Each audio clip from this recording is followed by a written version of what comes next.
Hello students, I am Sudhanshu and welcome back to your own channel आशीष तिवारी।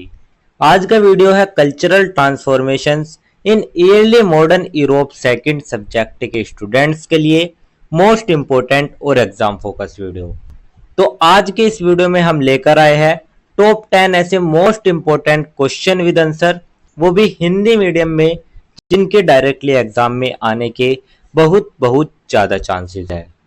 तो students, ये जो questions है ये हमने रैंडम नहीं उठाए, बल्कि previous year papers, important topics और टीचर सजेशन के बेस पर केयरफुल्ली सेलेक्ट किया है।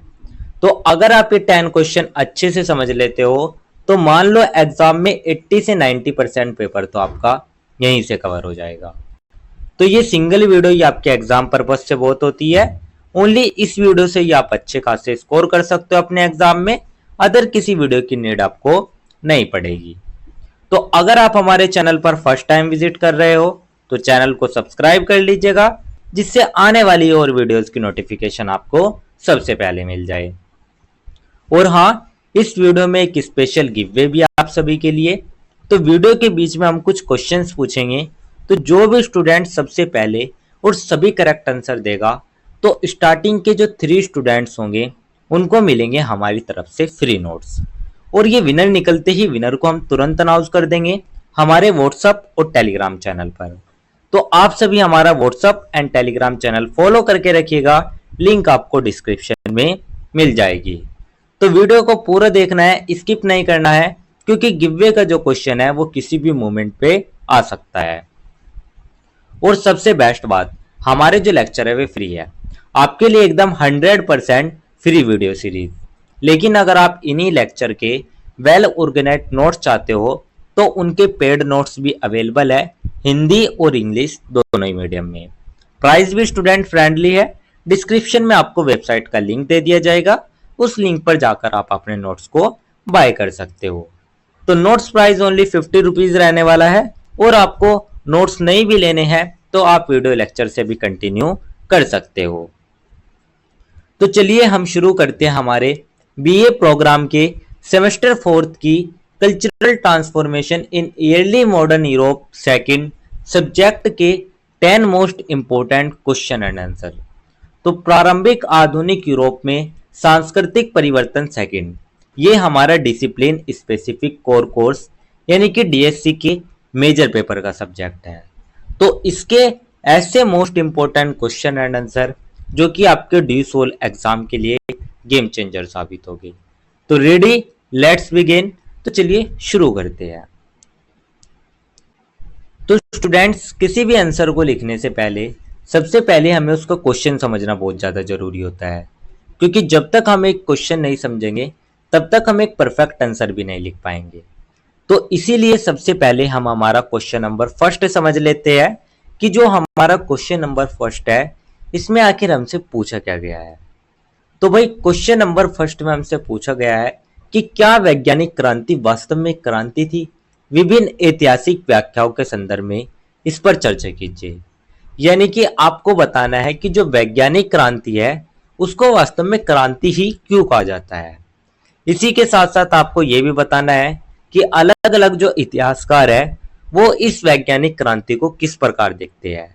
यानी कि सभी इतिहासकारों की राय एक जैसी नहीं है, उन अलग अलग राय के बारे में हमें चर्चा करनी है।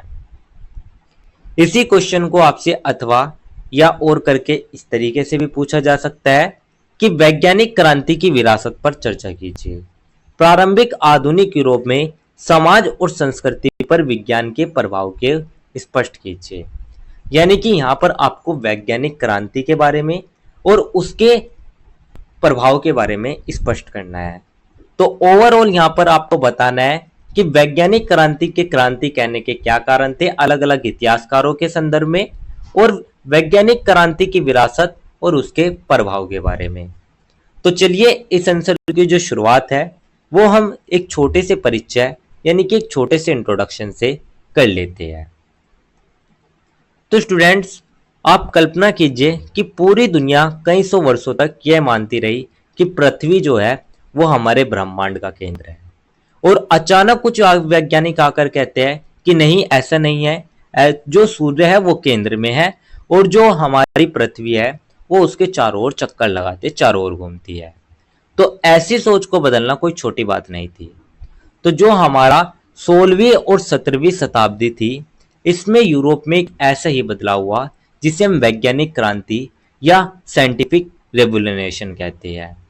तो भाई इस समय पर हमारे जैसे निकोलस कोperनिकस हो गए या गैलीलियो गैलीली हो गई, जोनस केपलर हो गए या स्केलिक न्यूटन हो गए, तो ये जो वैज्ञानिक थे इन्होंने अपने प्रयोग, निरीक्षण और तर्क के आधार पर पुराने विश्वासों को, पुरानी धारणाओं को चुनौती दी। तो यहीं से हमारे आधुनिक विज्ञान की नींव मजबूत हुई और इस बात पर बहस होती रहती है कि क्या इसको वास्तव में क्रांति कहना सही होगा या नहीं। तो यही था स्टूडेंट्स हमारा एक छोटा सा परिचय, एक छोटा सा इंट्रोडक्शन। इसके बाद जो हमारा नेक्स्ट पॉइंट आता है वो आता है वैज्ञानिक क्रांति को क्रांति मानने के आधार को लेकर। तो भाई सबसे पहला कारण था ब्रह्मांड संबंधी धारणाओं में परिवर्तन। तो भाई सबसे पहले समझिए कि बदलाव आखिर हुआ का। तो भाई पहले के जो लोग थे उनका विश्वास था कि पूरी सृष्टि का जो केंद्र है वो पृथ्वी है। लेकिन जो कोperनिकस है वे आए, उन्होंने कहा कि वास्तव में जो सूर्य है वो केंद्र में है और पृथ्वी उसके चारों ओर घूमती है। तो ये केवल एक वैज्ञानिक खोज ही नहीं थी, बल्कि लोगों की पूरी सोच को ये बदल कर रख देती है। तो जैसे कि अगर कोई ये साबित कर दे कि जिस चीजों को हम वर्षों से सच मान रहे थे वह पूरी तरीके से गलत है, तो हमारी सोच बदल जाएगी। तो ठीक वैसा ही उस समय भी हुआ। तो ये जो सोच थी इसने हमारी धार्मिक मान्यताओं पर भी सवाल खड़े कर दिए और लोगों ने पहली बार ये महसूस किया कि हर बात को बिना प्रमाण स्वीकार नहीं करना चाहिए। सेकंड जो पॉइंट आता है वो आता है वैज्ञानिक पद्धति के विकास को लेकर। तो भाई अब दूसरा बड़ा परिवर्तन आया ज्ञान प्राप्त करने के तरीके में। तो पहले के जो लोग थे वे तो परंपरा या धार्मिक ग्रंथों के आधार पर किसी भी बात को सत्य मान लेते थे। लेकिन जब हमारे वैज्ञानिक आए तो उन्होंने कहा कि किसी भी बात को तभी सत्य मानो जब उसे देखा, परखा और प्रयोग करके साबित किया जा सके। यानी कि निरीक्षण, प्रयोग और तर्क के आधार पर ही हर बात को सत्य मानना चाहिए। तो भाई जैसे कि अगर कोई कहे कि कोई दवा हर बीमारी ठीक कर देती है, तो पहले लोग बिना जांच मान सकते थे। लेकिन वैज्ञानिक कहेंगे कि पहले प्रयोग करो, परिणाम देखो और फिर विश्वास करो। तो यही हमारी वैज्ञानिक सोच है। इससे ही हमारे आधुनिक विज्ञान की नींव भी पड़ी। तो भाई आज डॉक्टर, इंजीनियर, वैज्ञानिक सब लोग इसी पद्धति का पालन करते हैं। नेक्स्ट जो पॉइंट आता है वो आता है ज्ञान के नए क्षेत्रों के विकास को लेकर। तो भाई वैज्ञानिक क्रांति के बाद कई विषयों में तेजी से प्रगति हुई। कौन कौन से विषय? जैसे कि खगोल शास्त्र हो गया, भौतिकी हो गई, गणित हो गई या चिकित्सा हो गई। तो इन विषय में तेजी से प्रगति हुई। साथ साथ जो नई खोज थी उन्होंने हमारे पुराने सिद्धांतों को चुनौती देना शुरू कर दिया। जैसे कि आप देखें, आज हम ग्रहों की दूरी माप सकते हैं, अंतरिक्ष में उपग्रह भेज सकते हैं, नई दवाइयां बना सकते हैं। तो इन सभी क्षेत्रों की जो शुरुआत है ये हमारे उसी युग से हुई और यानी कि यहाँ पर जो लगातार ज्ञान था वो बढ़ने लगा था। इसी वजह से समाज में जो बौद्धिक जागृति थी वो भी बढ़ने लगी थी। नेक्स्ट जो पॉइंट आता है वो आता है चर्च के प्रभाव में कमी को लेकर। तो भाई आप सभी जानते हैं कि जो यूरोप था उसमें मध्यकाल में चर्च जो था वो ज्ञान का सबसे बड़ा स्रोत माना जाता था। यानी कि जो चर्च कह देता था वो लोग उसे ही अंतिम सत्य मान लेते थे। लेकिन जब हमारे वैज्ञानिक आए उन्होंने प्रमाणों के साथ और तर्क के साथ नई बातें बताई जो कि लोगों ने सोचना शुरू किया। तो सिर्फ इसीलिए किसी बात को सही नहीं माना जा सकता क्योंकि उसे किसी धार्मिक संस्था ने कहा। तो भाई इससे धार्मिक प्रभुत्व में भी कमी आई और स्वतंत्र चिंतन को भी बढ़ावा मिला। जैसे कि आप देखें, जब गैलीलियो ने दूरबीन से ग्रहों का अध्ययन किया तो उनकी खोजें चर्च की मान्यताओं से मेल नहीं खाती थी। तो इसी वजह से उनका विरोध भी हुआ। लेकिन बाद में वैज्ञानिक परिणाम सही साबित हुए जिससे कि लोगों में एक स्वतंत्र सोच की विकसित भी हुई। नेक्स्ट जो पॉइंट आता है स्टूडेंट्स हमारा वो आता है आधुनिक युग की शुरुआत को लेकर। तो भाई जो वैज्ञानिक क्रांति था इसने केवल विज्ञान ही नहीं बदला बल्कि पूरे समाज को बदल कर रख दिया। तो इसी की वजह से आगे चलकर प्रबोधन आंदोलन आए, औद्योगिक क्रांति संभव हो पाई और नई तकनीकों का विकास हुआ। इसी के साथ साथ जो हमारे आधुनिक शिक्षा है वो भी विकसित हुई। तो इसी वजह से इसको एक वास्तविक क्रांति भी माना जा सकता है। तो भाई आज मोबाइल, इंटरनेट, एआई, अंतरिक्ष मिशन, मेडिकल टेक्नोलॉजी, तो इन सब की जो जड़ें थी वो हमारी इसी वैज्ञानिक सोच में थी। यही कारण है कि इतिहास इसे वास्तव में एक क्रांति मानते हैं। तो यही थे हमारे कुछ पॉइंट जिनके माध्यम से हमने वैज्ञानिक क्रांति को क्रांति मानने के आधार समझे। इसके बाद जो हमारा नेक्स्ट पॉइंट आता है स्टूडेंट्स, वो आता है विभिन्न ऐतिहासिक व्याख्याएं को लेकर। तो सबसे पहला जो पॉइंट आता है वो आता है पारंपरिक इतिहासकारों का दृष्टिकोण। तो भाई जो पारंपरिक इतिहासकार थे यानी कि जो पहले के इतिहासकार थे, उनका मानना था कि वैज्ञानिक क्रांति वास्तव में एक बहुत ही बड़ी बौद्धिक क्रांति थी। तो उनके अनुसार इससे पहले लोग धर्म और परंपरा के आधार पर ज्ञान प्राप्त करते थे, लेकिन वैज्ञानिक क्रांति के बाद जो लोग थे उन्होंने तर्क और परिणाम पर विश्वास करना शुरू कर दिया था। यानी कि यहीं से हमारी वैज्ञानिक सोच का विकास हुआ। तो यही कारण था कि मानव ज्ञान की जो दिशा थी वो पूरी तरीके से बदल गई थी और इसीलिए इसको क्रांति भी कहा जाता है। तो जैसे कि अगर स्कूल में वर्षों से केवल रटकर पढ़ाई हो रही हो और अचानक वहां प्रैक्टिकल लर्निंग शुरू हो जाए तो ये बहुत बड़ा बदलाव माना जाएगा। तो उसी प्रकार वैज्ञानिक क्रांति ने भी ज्ञान प्राप्त करने का जो पूरा तरीका था उसको बदलकर रख दिया था। सेकंड जो पॉइंट आता है स्टूडेंट्स हमारा, वो आता है कर्मिक विकास के दृष्टिकोण को लेकर। तो भाई कुछ इतिहासकार इससे सहमत नहीं है। वे कहते हैं कि जो वैज्ञानिक क्रांति है वो अचानक से नहीं हुई, बल्कि ये हमारे कई सदियों से चल रहे ज्ञान, खोज और विचारों का एक रिजल्ट थी। तो मध्यकालों के विद्वानों ने भी विज्ञान में योगदान दिया, इसीलिए केवल इसे एक अचानक हुई क्रांति कहना सही नहीं होगा। तो ये एक दृष्टिकोण क्रांति शब्द को सीमित मानता है। जैसे कि कोई विशाल पेड़ एक दिन में नहीं उगता, पहले बीज बोया जाता है, फिर पौधा बनता है और फिर कुछ वर्षों बाद बड़ा पेड़ बनता है। तो वैसे ही जो वैज्ञानिक क्रांति थी वो भी लंबे समय तक हुए विकास का ही एक परिणाम थी। नेक्स्ट जो पॉइंट आता है वो आता है सामाजिक इतिहासकारों का दृष्टिकोण। तो भाई जो सामाजिक इतिहासकार थे वे केवल वैज्ञानिकों की खोज पर ही ध्यान नहीं देते थे। वे कहते थे कि समाज में आए बदलाव ने भी हमारी जो वैज्ञानिक क्रांति है उसको आगे बढ़ाया। जैसे कि व्यापार बढ़ा, शिक्षा का विस्तार हुआ, शहर विकसित हुए और लोगों के बीच जो विचार थे उनका भी आदान प्रदान बढ़ा। तो इन्हीं वजह से विज्ञान का जो विकास है वो संभव हो पाया और सामाजिक परिवर्तन में भी इसमें महत्वपूर्ण भूमिका निभाई। जैसे कि अगर किसी देश में अच्छी यूनिवर्सिटी, अच्छी शिक्षा और रिसर्च लैब ही ना हो तो वैज्ञानिक खोजें करना कठिन होगा। तो इसीलिए सामाजिक इतिहासकार समाज की भूमिका को भी बहुत ही महत्वपूर्ण मानते हैं और इसे एक सामाजिक प्रक्रिया के रूप में भी देखा जाता है। नेक्स्ट जो पॉइंट आता है स्टूडेंट्स हमारा, वो आता है सांस्कृतिक व्याख्या को लेकर। तो भाई कुछ इतिहासकार वैज्ञानिक क्रांति को केवल विज्ञान का परिवर्तन ही नहीं मानते, बल्कि इसको सांस्कृतिक परिवर्तन भी मानते हैं। यानी कि उनके अनुसार ये जो क्रांति थी इसने लोगों की सोच बदल दी थी। तो यहाँ से हमारी जो लोगों की सोच थी वो तर्क और अनुभव के आधार पर हो गई थी। यानी कि एक जो आलोचनात्मक सोच थी वो विकसित हो गई थी। तो पहले जो लोग थे वे बिना प्रश्न के किसी भी बात को मान लेते थे, लेकिन अब लोग पूछने लगे कि इसका परिणाम क्या है, इसका प्रमाण क्या है, यानी कि हम किस बात पे इस बात को मान लें। तो यही सोच हमारे आधुनिक संस्कृति की एक पहचान भी बन गई। नेक्स्ट एंड लास्ट जो पॉइंट आता है वो आता है नारीवादी दृष्टिकोण को लेकर। तो भाई नारीवादी जो इतिहासकार है वे एक अलग ही प्रश्न उठाते हैं। वे कहते हैं कि जो वैज्ञानिक क्रांति का इतिहास है उसमें महिलाओं के योगदान को महत्व ही नहीं दिया गया। तो कई महिलाओं ने विज्ञान में योगदान दिया, लेकिन इतिहास की पुस्तकों में उनका जो नाम है वो बहुत ही कम मिलता है, यानी कि उनकी भागीदारी बहुत ही सीमित मिलती है। तो इसीलिए वे अधिक समावेशी इतिहास लिखने की बात भी करते हैं।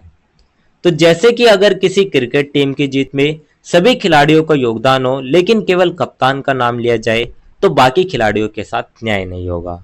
वैसे ही जो नारीवादी इतिहासकार है वे कहते हैं कि जो वैज्ञानिक इतिहास है उसमें महिलाओं को भी उचित स्थान मिलना चाहिए, यानी कि नए आयाम हमारे सामने आने चाहिए। तो यही थे स्टूडेंट्स हमारे कुछ पॉइंट जिनके माध्यम से हमने विभिन्न ऐतिहासिक व्याख्याएं देखी। इसके बाद जो हमारा नेक्स्ट पॉइंट आता है वह था समाज और संस्कृति पर वैज्ञानिक क्रांति के प्रभाव को लेकर। तो भाई सबसे पहला जो प्रभाव था वो था तर्कवाद और वैज्ञानिक सोच का विकास। तो भाई जो वैज्ञानिक क्रांति थी इसने लोगों को सिखाया कि हर बात को आप तर्क से समझो, यानी कि बिना प्रमाण के किसी भी बात पर विश्वास मत करो। यानी कि एक जो आलोचनात्मक सोच थी वो इस समय पर विकसित हो गई थी। तो आज अगर सोशल मीडिया पर कोई खबर आती है तो लोग पहले फैक्ट चेक करते हैं। तो यह हमारी वैज्ञानिक सोच का ही एक प्रभाव है और इससे ही हमारी जो बौद्धिक संस्कृति थी उसका भी विकास हुआ। सेकंड जो पॉइंट आता है वो आता है शिक्षा और ज्ञान का विस्तार। तो भाई नई खोजों की वजह से जो शिक्षा व्यवस्था थी उसमें भी बदलाव देखने को मिला। इस समय पर विश्वविद्यालय बने, वैज्ञानिक संस्थाएं बनी और शोध कार्यों को बढ़ावा मिला। तो समाज जो था वो पहले की तुलना में और ज्यादा शिक्षित और ज्यादा जागरूक भी बन गया था। तो आज आईआईटी, एम्स, इसरो और जो वैज्ञानिक अनुसंधान संस्थान है ये हमारी उसी वैज्ञानिक परंपरा को आगे बढ़ा रहे हैं। नेक्स्ट जो पॉइंट आता है स्टूडेंट्स हमारा वो आता है तकनीकी प्रगति को प्रोत्साहन।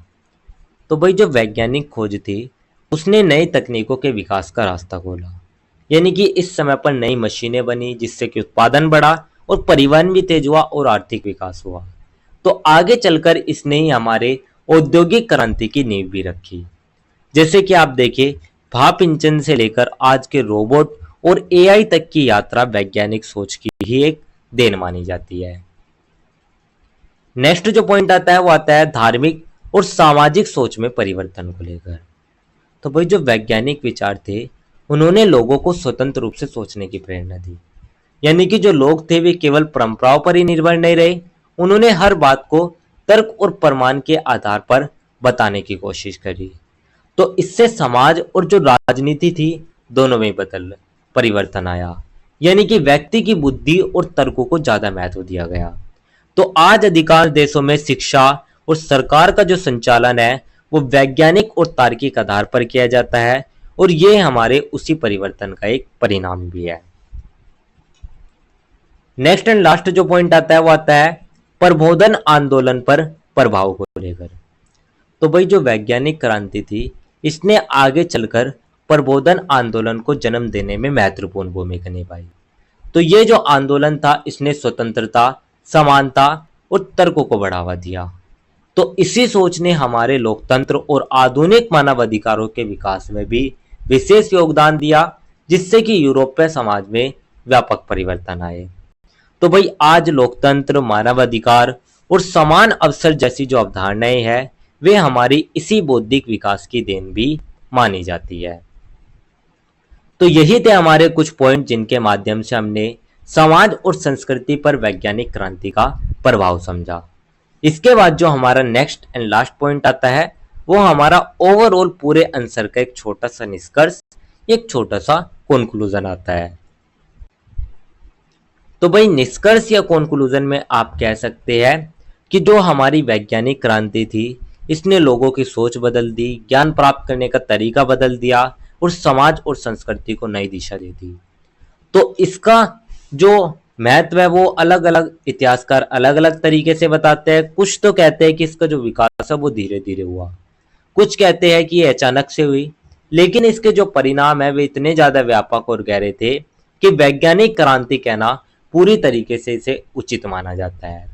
तो यही वैज्ञानिक क्रांति आगे चलकर प्रबोधन आंदोलन, औद्योगिक क्रांति, आधुनिक विज्ञान और आधुनिक समाज की आधारशिला भी बनी।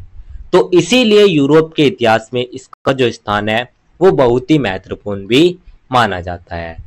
तो यही था स्टूडेंट्स हमारा एक छोटा सा निष्कर्ष, एक छोटा सा कंक्लूजन, जिसके साथ ही हमारा आंसर नंबर फर्स्ट भी कंप्लीट होता है।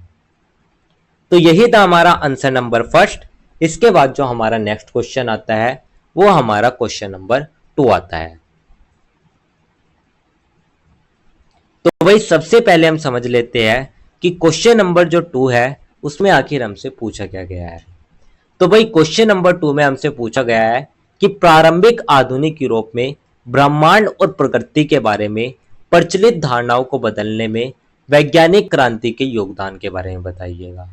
यानी कि यहाँ पर आपको बताना है कि जो प्रारंभिक यूरोप था उसमें ब्रह्मांड और प्रकृति की जो अवधारणा थी वो क्या थी और उसने वैज्ञानिक क्रांति के योगदान को कैसे बढ़ावा दिया। यानी कि आपको यह बताना है कि समय के साथ साथ जो इतिहासकार थे उन्होंने वैज्ञानिक क्रांति को किस किस दृष्टिकोण से समझाया। इसी क्वेश्चन को आपसे अथवा या और करके इस तरीके से भी पूछा जा सकता है कि वैज्ञानिक क्रांति के बदलते इतिहास लेखन का संक्षिप्त विवरण कीजिए। यानी कि यहाँ पर आपको वैज्ञानिक क्रांति का जो इतिहास लेखन है वो लगातार बदला है उसके बारे में आपको लिखना है। तो ओवरऑल यहाँ पर आपको ब्रह्मांड और प्रकृति के बारे में, वैज्ञानिक क्रांति के योगदान के बारे में और वैज्ञानिक क्रांति के बदलते इतिहास लेखन के बारे में, इन तीनों टॉपिक पर चर्चा करनी है। तो चलिए इस आंसर की जो शुरुआत है वो हम सबसे पहले एक छोटे से परिचय यानी कि एक छोटे से इंट्रोडक्शन से कर लेते हैं। तो स्टूडेंट्स कल्पना कीजिए कई सौ वर्षों तक लोग ये मानते रहे कि जो पृथ्वी है वो हमारे ब्रह्मांड का केंद्र है और प्रकृति में होने वाली हर जो घटना है वो किसी न किसी रहस्यमयी शक्ति या हमारी धार्मिक इच्छा से होती है। लेकिन जो हमारा 16वीं और 17वीं शताब्दी था उसमें कुछ वैज्ञानिक आए और उन्होंने कहा कि हर बात को केवल विश्वास से नहीं बल्कि निरीक्षण, प्रयोग और तर्क के आधार पर भी समझा जाना चाहिए। तो यहीं से हमारे वैज्ञानिक क्रांति की शुरुआत हुई। तो भाई ये जो क्रांति थी इसने न केवल ब्रह्मांड के बारे में लोगों की सोच बदली बल्कि इसने प्रकृति को समझने का पूरा तरीका ही बदल दिया। तो भाई आधुनिक विज्ञान की जो नींव है वो हमारी इसी समय पर रखी गई थी। तो यही थे हमारे एक छोटा सा निष्कर्ष, एक छोटा सा परिचय, एक छोटा सा इंट्रोडक्शन। इसके बाद जो हमारा नेक्स्ट पॉइंट आता है वो आता है ब्रह्मांड और प्रकृति संबंधी धारणाओं में परिवर्तन को लेकर। तो सबसे पहला जो पॉइंट आता है स्टूडेंट वो आता है भू केंद्रीय सिद्धांत का खंडन। तो भाई सबसे पहले सबसे बड़ा परिवर्तन ब्रह्मांड को समझने में आया। तो मध्यकाल जो था उसमें लोग मानते थे कि जो पृथ्वी है वो हमारे ब्रह्मांड का केंद्र है और सूर्य सहित सभी ग्रह उसके चक्कर लगाते हैं, उसके चारों ओर घूमते हैं। लेकिन जब हमारे कोपरनिकस जी आए तो उन्होंने हमारा सूर्य केंद्रीय सिद्धांत दिया। यानी कि उन्होंने वास्तव में ये बताया कि जो हमारा सूर्य है वो केंद्र में है और बाकी जो ग्रह है वे उसके चक्कर लगाते हैं जिसमें कि पृथ्वी भी आती है। तो ये जो खोज थी ये लोगों की पूरी सोच बदलने वाली साबित होती है। यानी कि इसने पारंपरिक मान्यताओं को चुनौती दी। तो भाई मान लीजिएगा पूरी दुनिया वर्षों से ये मानती हो कि कोई शहर भारत की राजधानी है, लेकिन बाद में प्रमाण मिल जाए कि राजधानी तो कोई दूसरा शहर है, तो लोगों की जो पूरी जानकारी है वो बदल जाएगी। ठीक ऐसा ही जो प्रभाव था वो कोपरनिकस के सिद्धांत का भी पड़ा। सेकंड जो पॉइंट आता है वो आता है खगोलीय अवलोकनों के महत्व को लेकर। तो भाई इसके बाद जो हमारे गैलीलियो थे उन्होंने दूरबीन का उपयोग करके अंतरिक्ष का अध्ययन किया। तो उन्होंने चंद्रमा की सतह, बृहस्पति के उपग्रह और सूर्य के धब्बों के बारे में बताया। तो इन खोजों ने भी यह साबित कर दिया कि केवल पुराने ग्रंथों के आधार पर सत्य तय नहीं किया जा सकता। यानी कि यहाँ पर प्रत्यक्ष अवलोकन को महत्व मिला। तो भाई इसीलिए जो निरीक्षण और प्रमाण थे वे और ज्यादा महत्वपूर्ण बन गए थे। तो अगर कोई व्यक्ति कहे कि किसी पहाड़ पर बर्फ नहीं है लेकिन आप स्वयं जाकर देख ले कि वहां बर्फ है तो आपका अपना निरीक्षण अधिक विश्वसनीय भी माना जाएगा। तो इसी प्रकार जो गैलीलियो थे उन्होंने स्वयं देखकर वैज्ञानिक प्रमाण दिए। नेक्स्ट जो पॉइंट आता है स्टूडेंट्स हमारा वो आता है ग्रहों की गति का नया सिद्धांत। तो भाई अब प्रश्न आया कि ग्रह आखिर घूमते कैसे हैं। तो इसका उत्तर दिया हमारे जोन्स केपलर ने। तो भाई उन्होंने बताया कि जो ग्रह है वे गोलाकार में ना घूम के वे हमारे अंडाकार में घूमते हैं। यानी कि इस तरीके से नहीं बल्कि इस तरीके से घूमते हैं। तो इससे जो हमारे खगोल विज्ञान है वो पहले से कहीं अधिक सटीक बन गया। तो इसी से ही हमारे गणित का महत्व भी बढ़ गया और खगोल विज्ञान को एक नई दिशा मिली। तो जैसे कि गूगल मैप्स किसी सड़क का बिल्कुल सही रास्ता बताता है, वैसे ही केपलर के नियमों ने ग्रहों की गति को पहले से कहीं अधिक सही ढंग से समझाया। नेक्स्ट जो पॉइंट आता है स्टूडेंट्स हमारा, वो आता है प्रकृति के नियमों की खोज को लेकर। तो भाई अब सबसे महत्वपूर्ण योगदान जो आया वो आया हमारे आइजैक न्यूटन का। तो जो आइजैक न्यूटन थे उन्होंने गुरुत्वाकर्षण और गति के नियम दिए, यानी कि उन्होंने बताया कि जो प्रकृति है वो किसी जादू या रहस्य से नहीं चलती बल्कि वो निश्चित नियमों के अनुसार चलती है। यानी कि प्रकृति को वैज्ञानिक जो सिद्धांत है उससे समझा जा सकता है। तो भाई जैसे कि आप देखें, अगर कोई सेब पेड़ से गिरता है तो वो हर बार नीचे ही गिरेगा। ये कोई चमत्कार नहीं है बल्कि ये हमारे गुरुत्वाकर्षण का नियम है। तो इसी प्रकार से न्यूटन ने भी पूरी दुनिया के जो प्रकृति थी उसके वैज्ञानिक नियम समझाए, जिससे कि हमारे आधुनिक भौतिकी का विकास हुआ। नेक्स्ट एंड लास्ट जो पॉइंट आता है स्टूडेंट्स हमारा, वो आता है प्रकृति के प्रति नए दृष्टिकोण के विकास को लेकर। तो भाई जो वैज्ञानिक क्रांति थी उसके बाद लोगों ने प्रकृति को रहस्यमयी शक्ति मानना छोड़ दिया। तो अब जो प्रकृति थी वो अध्ययन और शोध का विषय बन गई थी।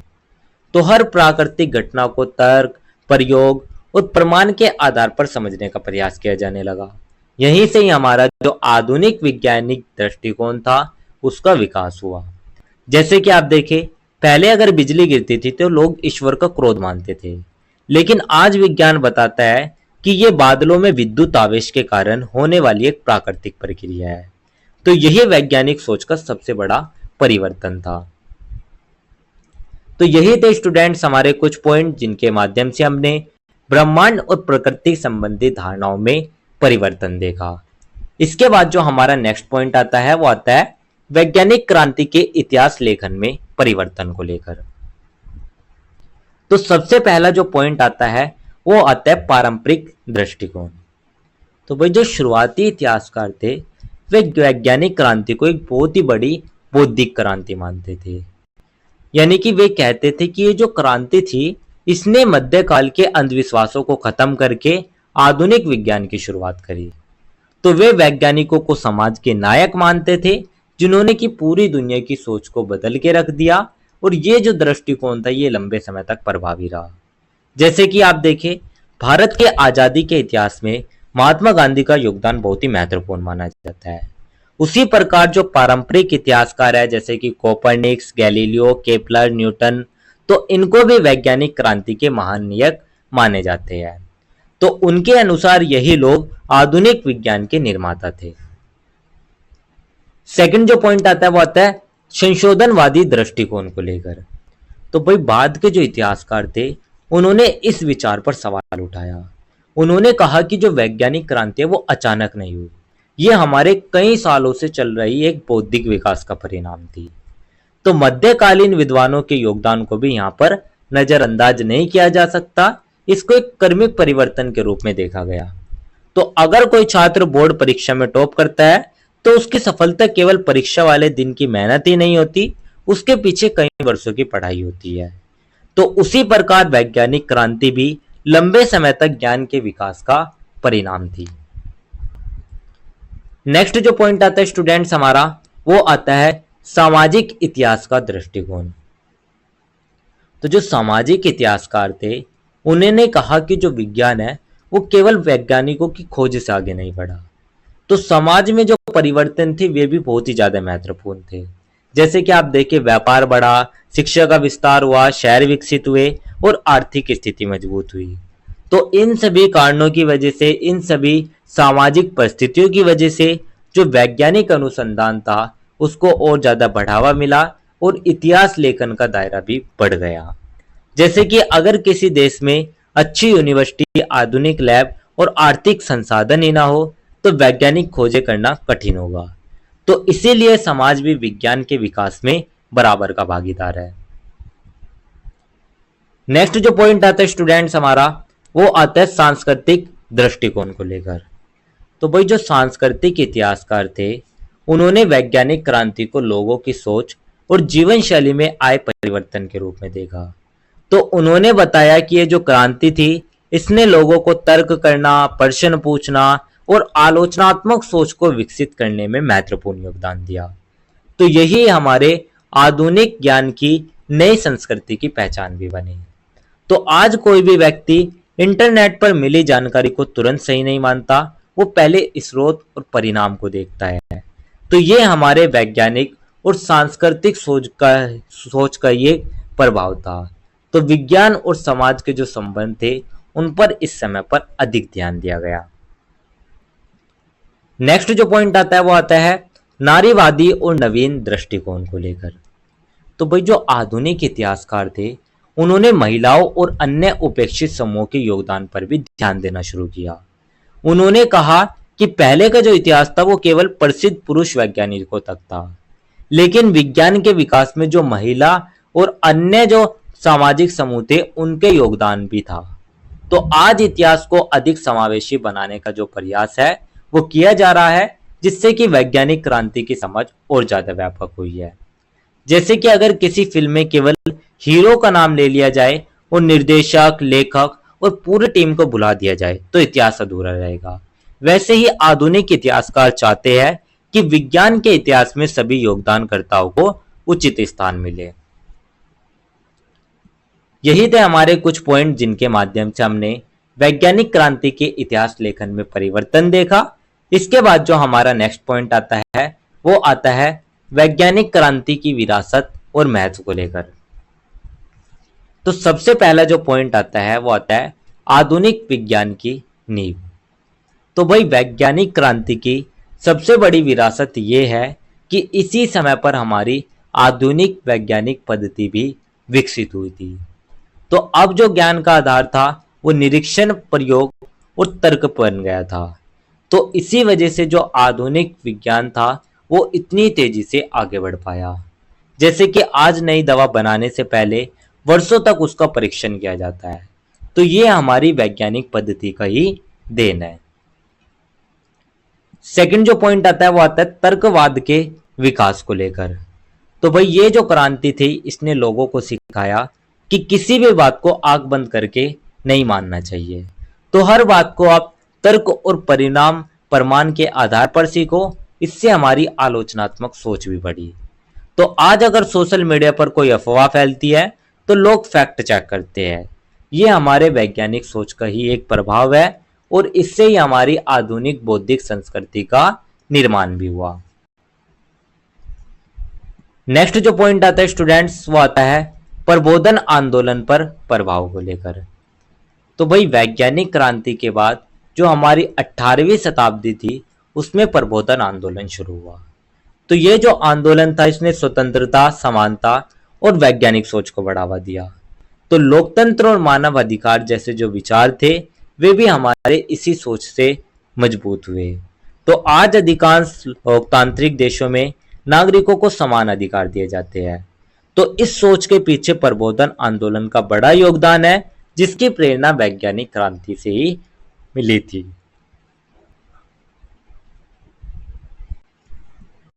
नेक्स्ट जो पॉइंट आता है स्टूडेंट्स हमारा, वो आता है तकनीकी प्रगति के आधार को लेकर। तो भाई जो हमारा वैज्ञानिक खोज था, इसने नई मशीन और तकनीकों के विकास का रास्ता खोल लिया। तो इससे उत्पादन बढ़ा, व्यापार बढ़ा और औद्योगिक क्रांति का जो मार्ग था वो प्रशस्त हो गया। तो भाप इंजन से लेकर आधुनिक कंप्यूटर, इंटरनेट और एआई तक का जो विकास है, वे हमारे वैज्ञानिक सोच की एक देन है, जिससे कि हमारे आर्थिक विकास को भी गति मिली है। नेक्स्ट एंड लास्ट जो पॉइंट आता है वो आता है आधुनिक विश्व दृष्टि के निर्माण को लेकर।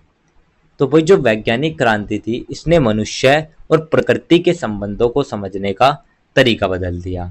तो अब जो लोग थे, वे हर प्राकृतिक घटना के पीछे वैज्ञानिक कारण खोजने लगे थे। तो ज्ञान प्राप्त करने का जो दृष्टिकोण था वो पूरी तरीके से बदल गया था और यही आधुनिक विश्व दृष्टि की सबसे बड़ी पहचान बनी। तो पहले जो सूर्य ग्रहण था उसको धार्मिक घटना माना जाता था। आज वैज्ञानिक पहले से ही उसके समय और अवधि की सटीक गणना कर लेते हैं। तो यही हमारा आधुनिक वैज्ञानिक दृष्टिकोण है। तो इसका प्रभाव हमें आज भी स्पष्ट रूप से देखने को मिलता है। तो यही थे हमारे कुछ पॉइंट जिनके माध्यम से हमने वैज्ञानिक क्रांति की विरासत और महत्व को समझा। इसके बाद जो हमारा नेक्स्ट पॉइंट आता है वो ओवरऑल पूरे आंसर का एक छोटा सा निष्कर्ष या एक छोटा सा कंक्लूजन आता है। तो भाई निष्कर्ष या कंक्लूजन में आप कह सकते हैं कि भाई जो वैज्ञानिक क्रांति थी इसने ब्रह्मांड और प्रकृति के बारे में लोगों की सोच ही नहीं बदली बल्कि इतिहास लेखन का तरीका भी बदल दिया। तो समय के साथ साथ इतिहासकारों ने अलग अलग दृष्टिकोण से समझाया और इसकी सबसे बड़ी विरासत यही रही है कि इसने आधुनिक विज्ञान, तर्कवाद, आधुनिक विश्व दृष्टि इन सभी को एक मजबूत नींव प्रदान करी। तो इसीलिए आज वैज्ञानिक क्रांति को केवल खोजों की श्रृंखला ही नहीं बल्कि एक व्यापक बौद्धिक, सामाजिक, सांस्कृतिक और वैज्ञानिक परिवर्तन के रूप में भी देखा जाता है जिसने कि आधुनिक विश्व के निर्माण में निर्णायक भूमिका निभाई। तो यही था हमारा एक छोटा सा निष्कर्ष, एक छोटा सा कंक्लूजन, जिसके साथ ही हमारा आंसर नंबर सेकंड भी कंप्लीट होता है। तो यही था स्टूडेंट्स हमारा आंसर नंबर सेकंड। इसके बाद जो हमारा नेक्स्ट क्वेश्चन आता है वो हमारा क्वेश्चन नंबर 3 आता है। तो भाई सबसे पहले हम समझ लेते हैं कि जो हमारा क्वेश्चन नंबर 3 है इसमें आखिर हमसे पूछा क्या गया है। तो भाई क्वेश्चन नंबर 3 में हमसे पूछा गया है कि प्रबोधन युग ने यूरोप में आधुनिकता और बौद्धिक जीवन के विकास में कैसे योगदान दिया। यानी कि आपको बताना है कि जो हमारा प्रबोधन युग था इसने आधुनिक यूरोप और लोगों के बौद्धिक जीवन को कैसे बदला। इसी क्वेश्चन को आपसे अथवा या और करके इस तरीके से भी पूछा जा सकता है कि प्रबोधन शब्द से आप क्या समझते हैं, आधुनिक यूरोप के निर्माण में प्रबोधन के योगदान की विवेचना कीजिए। यानी कि आपको बताना है कि प्रबोधन यानी कि इनलाइटमेंट आखिर है क्या और इसने के योगदान के बारे में बताना है। तो ओवरऑल यहाँ पर आपको प्रबोधन के अर्थ, उसके योगदान के बारे में बताना है। तो चलिए इस आंसर की जो शुरुआत है वो हम सबसे पहले एक छोटे से परिचय यानी कि एक छोटे से इंट्रोडक्शन से कर लेते हैं। तो स्टूडेंट कल्पना कीजिए कि एक ऐसा समय था जब लोग हर बात को बिना सवाल किए मान लेते थे। तो धर्म, परंपराएं और राजा जो कहते थे वही हमारा अंतिम सत्य होता था। लेकिन जब हमारा 18वीं शताब्दी आई तो उसमें यूरोप में एक ऐसा बौद्धिक आंदोलन शुरू हुआ जिसने लोगों से कहा कि हर बात को अपनी तर्क, विवेक, वैज्ञानिक सोच के आधार पर परखो। तो ये जो आंदोलन था यही हमारा प्रबोधन आंदोलन यानी कि इनलाइटनमेंट भी कहलाता है। तो भाई इसका जो मेन उद्देश्य था वो था अंधविश्वास, रूढ़ियों और निरंकुश सत्ता को चुनौती देना। तो इस आंदोलन ने लोगों को स्वतंत्र सोचने, प्रश्न पूछने और वैज्ञानिक दृष्टिकोण अपनाने की प्रेरणा दी और इसी वजह से जो हमारा आधुनिक यूरोप की नींव है वो मजबूत हुई। तो इसने आंदोलन ने आधुनिक यूरोप के राजनीतिक, सामाजिक और बौद्धिक विकास में भी महत्वपूर्ण योगदान दिया। तो यही था हमारा एक छोटा सा परिचय, एक छोटा सा इंट्रोडक्शन। इसके बाद जो हमारा नेक्स्ट पॉइंट आता है वो आता है प्रबोधन की प्रमुख विशेषताओं के बारे में। तो सबसे पहली जो विशेषता थी वो थी तर्क और विवेक पर बल। तो भाई प्रबोधन युग की सबसे बड़ी विशेषता थी कि इसने तर्क यानी कि रीजन और विवेक यानी कि लॉजिक यानी कि रीजन और लॉजिक को सबसे अधिक महत्व दिया। तो प्रबोधन विचारकों का कहना यह था कि किसी भी विचार को केवल इसीलिए सही नहीं माना जा सकता क्योंकि वो बहुत ही ज्यादा पुराना है। तो हर विचार को तर्क की कसौटी पर परखा जाना चाहिए। तो इसी सोच ने हमारे आधुनिक जो उस समय के अंधविश्वास थे और जो परंपराएं थी, जो रूढ़ियां थी, उनको चुनौती दी। यहीं से ही हमारे वैज्ञानिक दृष्टिकोण का विकास हुआ। तो भाई अगर कोई कहे कि किसी विशेष दिन पढ़ाई करने से परीक्षा खराब हो जाएगी तो प्रबोधन का विचार कहेगा कि पहले इसका प्रमाण दिखाइए, केवल विश्वास के आधार पर इसे सही नहीं माना जा सकता। तो यही हमारी वैज्ञानिक और तार्किक सोच है। सेकंड जो पॉइंट आता है स्टूडेंट्स हमारा वो आता है वैज्ञानिक दृष्टिकोण के विकास को लेकर। तो भाई जो प्रबोधन आंदोलन था उस पर वैज्ञानिक क्रांति का गहरा प्रभाव था। तो इसीलिए ये जो युग था, इसमें निरीक्षण, प्रयोग और प्रमाण पर आधारित ज्ञान को सबसे ज्यादा महत्व दिया गया। तो लोगों ने प्रकृति और समाज को वैज्ञानिक तरीके से समझने का प्रयास किया। इससे नए विषय और नए ज्ञान का विकास भी हुआ और आधुनिक विज्ञान को भी बल मिला। तो आज डॉक्टर किसी बीमारी का इलाज अनुमान से नहीं बल्कि मेडिकल टेस्ट और वैज्ञानिक प्रमाणों के आधार पर करते हैं। तो यही वैज्ञानिक दृष्टिकोण प्रबोधन युग की ही देन है। नेक्स्ट जो पॉइंट आता है वो आता है मानव अधिकारों की अवधारणा को लेकर। तो भाई जो प्रबोधन विचारक थे, उन्होंने कहा कि हर व्यक्ति जन्म से कुछ प्राकृतिक अधिकार लेकर पैदा होता है।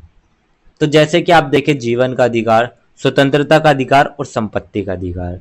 तो उन्होंने मानव गरिमा और समानता पर विशेष बल दिया और यही आगे चलकर हमारे आधुनिक जो फंडामेंटल राइट्स है उनकी नींव भी बना। तो आज भारत सहित अधिकांश लोकतांत्रिक देशों में सभी नागरिकों को समान अधिकार दिए जाते हैं। तो इस सोच की जो शुरुआत है वो हमारे प्रबोधन युग से ही हुई थी। नेक्स्ट जो पॉइंट आता है स्टूडेंट्स हमारा, वो आता है धार्मिक सहिष्णुता को लेकर। तो भाई जो प्रबोधन युग था, इसमें धार्मिक कट्टरता का विरोध किया गया। तो लोगों को यह दिखाया गया कि सभी धर्मों का सम्मान आपको करना चाहिए। तो यहाँ पर धर्म और राजनीति को अलग रखने की बात भी सबसे प्रमुखता से हमारे सामने आती है, जिससे कि समाज में सहिष्णुता और सद्भाव भी बढ़ा। तो आज भारत में अलग अलग धर्मों के लोग एक साथ रहते हैं और संविधान सभी धर्मों का सम्मान करता है। तो ये हमारे धार्मिक सहिष्णुता की भावना का एक अच्छा उदाहरण है और इससे हमारे धर्मनिरपेक्षता की जो अवधारणा है वो भी मजबूत हुई है। नेक्स्ट एंड लास्ट जो पॉइंट आता है स्टूडेंट्स, वो आता है प्रकृति में विश्वास को लेकर। तो भाई प्रबोधन विचारकों का मानना था कि अगर शिक्षा और ज्ञान का प्रसार होगा तो समाज लगातार आगे बढ़ेगा। तो उन्होंने सामाजिक सुधारों का समर्थन किया और लोगों में भविष्य के प्रति आशावादी सोच को जगाया। तो आधुनिकता की जो मजबूत नींव है वो हमारी यहीं से बनी थी। तो आज अगर कोई गरीब परिवार का बच्चा अच्छी शिक्षा प्राप्त करके वैज्ञानिक या आईएएस अधिकारी बनता है, तो ये इस विश्वास का उदाहरण है कि शिक्षा समाज को बदल सकती है। तो यही थे स्टूडेंट्स हमारे कुछ पॉइंट, जिनके माध्यम से हमने प्रबोधन की प्रमुख विशेषताएं समझी। इसके बाद जो हमारा नेक्स्ट पॉइंट आता है वो आता है आधुनिक यूरोप के निर्माण में प्रबोधन के योगदान को लेकर। तो सबसे पहला जो योगदान आता है स्टूडेंट्स, वो आता है लोकतांत्रिक विचारों का विकास। तो भाई प्रबोधन युग का सबसे बड़ा योगदान ये था कि इसने लोकतंत्र की नींव को मजबूत किया। तो पहले यूरोप के जो अधिकांश देश थे उसमें राजा की निरंकुश सत्ता थी। तो राजा जो चाहता था वही कानून बन जाता था। लेकिन जो हमारे जॉन लोग और जॉन रूसे जैसे जो लोग हैं, उन्होंने हमारे जनता की सहमति पर आधारित शासन का समर्थन किया। तो भाई उन्होंने कहा कि सरकार जनता की इच्छा से चलना चाहिए, न कि केवल राजा की इच्छा से। तो उन्होंने ये भी कहा कि हर नागरिक को शासन में भाग लेने का जो अधिकार है वो प्राप्त होना चाहिए, जिससे कि हमारे आधुनिक लोकतंत्र की नींव भी पड़ी। तो आज भारत में हम वोट देकर अपनी सरकार चुनते हैं, सरकार जनता के प्रति जवाब देती होती है। यही हमारे लोकतांत्रिक सोच प्रबोधन युग के विचारों से ही मजबूत हुए। सेकंड जो पॉइंट आता है स्टूडेंट्स हमारा, वो आता है राजनीतिक सुधारों को प्रेरणा। तो भाई प्रबोधन के जो विचार थे वे केवल किताबों तक नहीं थे, उन्होंने कई बड़े राजनीतिक आंदोलन को भी प्रेरित किया। विशेष रूप से अगर आप बात करें हमारी फ्रांसीसी क्रांति के बारे में, तो उस पर इसका सबसे ज्यादा प्रभाव पड़ा। तो स्वतंत्रता, समानता और बंधुत्व जैसे आदर्श पूरे यूरोप में लोकप्रिय हो गए। तो लोगों ने अपने अधिकारों की मांग शुरू कर दी, जिससे कि राजनीतिक परिवर्तन की प्रक्रिया भी तेज हो गई। तो अगर देश में लोग अन्याय के खिलाफ आवाज उठाकर समान अधिकारों की मांग करें, तो ये प्रबोधन की सोच का ही प्रभाव माना जाएगा। तो इसी सोच ने आगे चलकर हमारे आधुनिक लोकतंत्रों को भी जन्म दिया। नेक्स्ट जो पॉइंट आता है स्टूडेंट्स हमारा, वो आता है शिक्षा का प्रसार। तो भाई प्रबोधन विचारकों का मानना था कि समाज का जो विकास है वो केवल शिक्षा से हो सकता है। तो इसीलिए विद्यालय, पुस्तकालय, विश्वविद्यालय इन पर जोर दिया गया और ज्यादा से ज्यादा लोगों तक ज्ञान पहुंचाने की कोशिश की गई। तो इससे साक्षरता भी बढ़ी और जो समाज था वो और ज्यादा जागरूक भी बना। तो आज जो सरकारें है वो सबको शिक्षा पर इतना जोर देती है क्योंकि एक शिक्षित समाज ही विकास कर सकता है। तो ये जो विचार था ये हमारे प्रबोधन युग से ही मजबूत हुआ। नेक्स्ट जो पॉइंट आता है स्टूडेंट्स हमारा, वो आता है सामाजिक सुधारों को बढ़ावा। तो भाई प्रबोधन ने समाज की कई पुरानी बुराइयों पर सवाल उठाए। तो इसने सामाजिक असमानता, भेदभाव और रूढ़ियों का विरोध किया। महिला, गरीब और जो वंचित वर्ग की स्थिति थी उनको सुधारने की बात की गई। तो समान अवसर और जो समान न्याय है उस पर भी बल दिया गया। तो अगर किसी समाज में केवल अमीर लोगों को ही शिक्षा मिले और गरीब को ना मिले तो वो समाज आगे नहीं बढ़ सकता। तो प्रबोधन विचारकों ने वे भी कहा कि सभी लोगों को समान अवसर मिलने चाहिए, जिससे कि हमारा समाज और आधुनिक और ज्यादा प्रगतिशील भी बना। नेक्स्ट एंड लास्ट जो पॉइंट आता है स्टूडेंट्स हमारा, वो आता है आधुनिक राज्य की अवधारणा को लेकर। तो भाई जो प्रबोधन युग था इसमें हमारे आधुनिक राजधानी की अवधारणा विकसित हुई। तो राज्य को जनता की सेवा करने वाली संस्था माना जाता था। कानून का शासन, नागरिक अधिकार, जवाबदेही सरकार, तो ये जो विचार थे ये हमारे इसी समय पर मजबूत हुए। तो इससे जो प्रशासन था वो पहले की तुलना में और ज्यादा व्यवस्थित और न्यायपूर्ण बन गया। तो आज किसी भी सरकारी अधिकारी या मंत्री को कानून से ऊपर नहीं माना जा सकता, सब पर समान कानून लागू होता है। तो यही हमारे आधुनिक राज्य की पहचान है। इससे हमारी शासन व्यवस्था और ज्यादा व्यवस्थित बनी है। तो यही थे स्टूडेंट्स हमारे कुछ पॉइंट जिनके माध्यम से हमने आधुनिक यूरोप के निर्माण में प्रबोधन का योगदान समझा। इसके बाद जो हमारा नेक्स्ट पॉइंट आता है वो आता है बौद्धिक जीवन पर प्रबोधन के प्रभाव को लेकर। तो सबसे पहला प्रभाव था स्टूडेंट आलोचनात्मक चिंतन के विकास को लेकर। तो भाई जो प्रबोधन था इसने लोगों को हर विचार की आलोचनात्मक समीक्षा करना सिखाया। यानी कि लोग बिना सोचे समझे किसी बात को स्वीकार करने के बजाय उसके पीछे कारण और जो तर्क है, जो प्रमाण है, उसको खोजने लगे। तो इससे जो स्वतंत्र सोच है वो विकसित हुई और ज्ञान के नए आयाम भी आए। तो आज अगर इंटरनेट पर कोई खबर वायरल होती है तो लोग पहले उसकी सच्चाई जांचते हैं। तो ये हमारी आलोचनात्मक सोच का ही एक उदाहरण है। नेक्स्ट जो पॉइंट आता है स्टूडेंट्स हमारा, वो आता है हमारा साहित्य और दर्शन के विकास को लेकर। तो भाई जो प्रबोधन काल था इसमें साहित्य और दर्शन दोनों क्षेत्रों में नई सोच का विकास हुआ। तो कई विचारकों ने ऐसी पुस्तकें लिखी, जैसे कि आप देखिए वॉलंटियर थे, मोंटेस्क्यू थे। तो इन्होंने हमारी ऐसी पुस्तकें लिखी जिससे कि समानता, स्वतंत्रता और न्याय जैसे विचारों का समर्थन किया गया। तो इन्हीं रचनाओं ने पूरे समाज की सोच बदलने में महत्वपूर्ण भूमिका निभाई और इसने ही हमारे आधुनिक विचारधाराओं का विकास किया। तो आज भी महान विचारकों की पुस्तकें लोगों को नई सोच और सही निर्णय लेने की प्रेरणा देती है। इसी प्रकार से जो प्रबोधन काल का साहित्य था वो भी पूरे यूरोप को प्रभावित कर गया। नेक्स्ट जो पॉइंट आता है स्टूडेंट्स हमारा, वो आता है ज्ञान कोशों के निर्माण को लेकर। तो भाई प्रबोधन काल में पहली बार अलग अलग विषयों की जानकारी को एक स्थान पर व्यवस्थित रूप से एकत्र करने का प्रयास किया गया। तो इससे जो ज्ञान था वो आम लोगों तक भी पहुंचने लगा और शिक्षा और शोध दोनों को ही बढ़ावा मिला।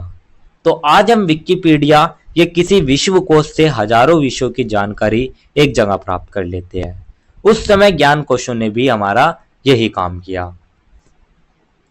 नेक्स्ट जो पॉइंट आता है वो आता है वैज्ञानिक अनुसंधान को प्रोत्साहन। तो भाई जो प्रबोधन युग था इसने वैज्ञानिक खोज और अनुसंधान को बढ़ावा दिया। तो नई वैज्ञानिक संस्थाएं बनी, नई खोजों को प्रोत्साहन मिला, विज्ञान और समाज के बीच जो संबंध थे वे पहले से ज्यादा मजबूत हो गए। तो आज आप देखें इसरो, डीआरडीओ या मेडिकल रिसर्च संस्थान लगातार नई खोजें करते हैं।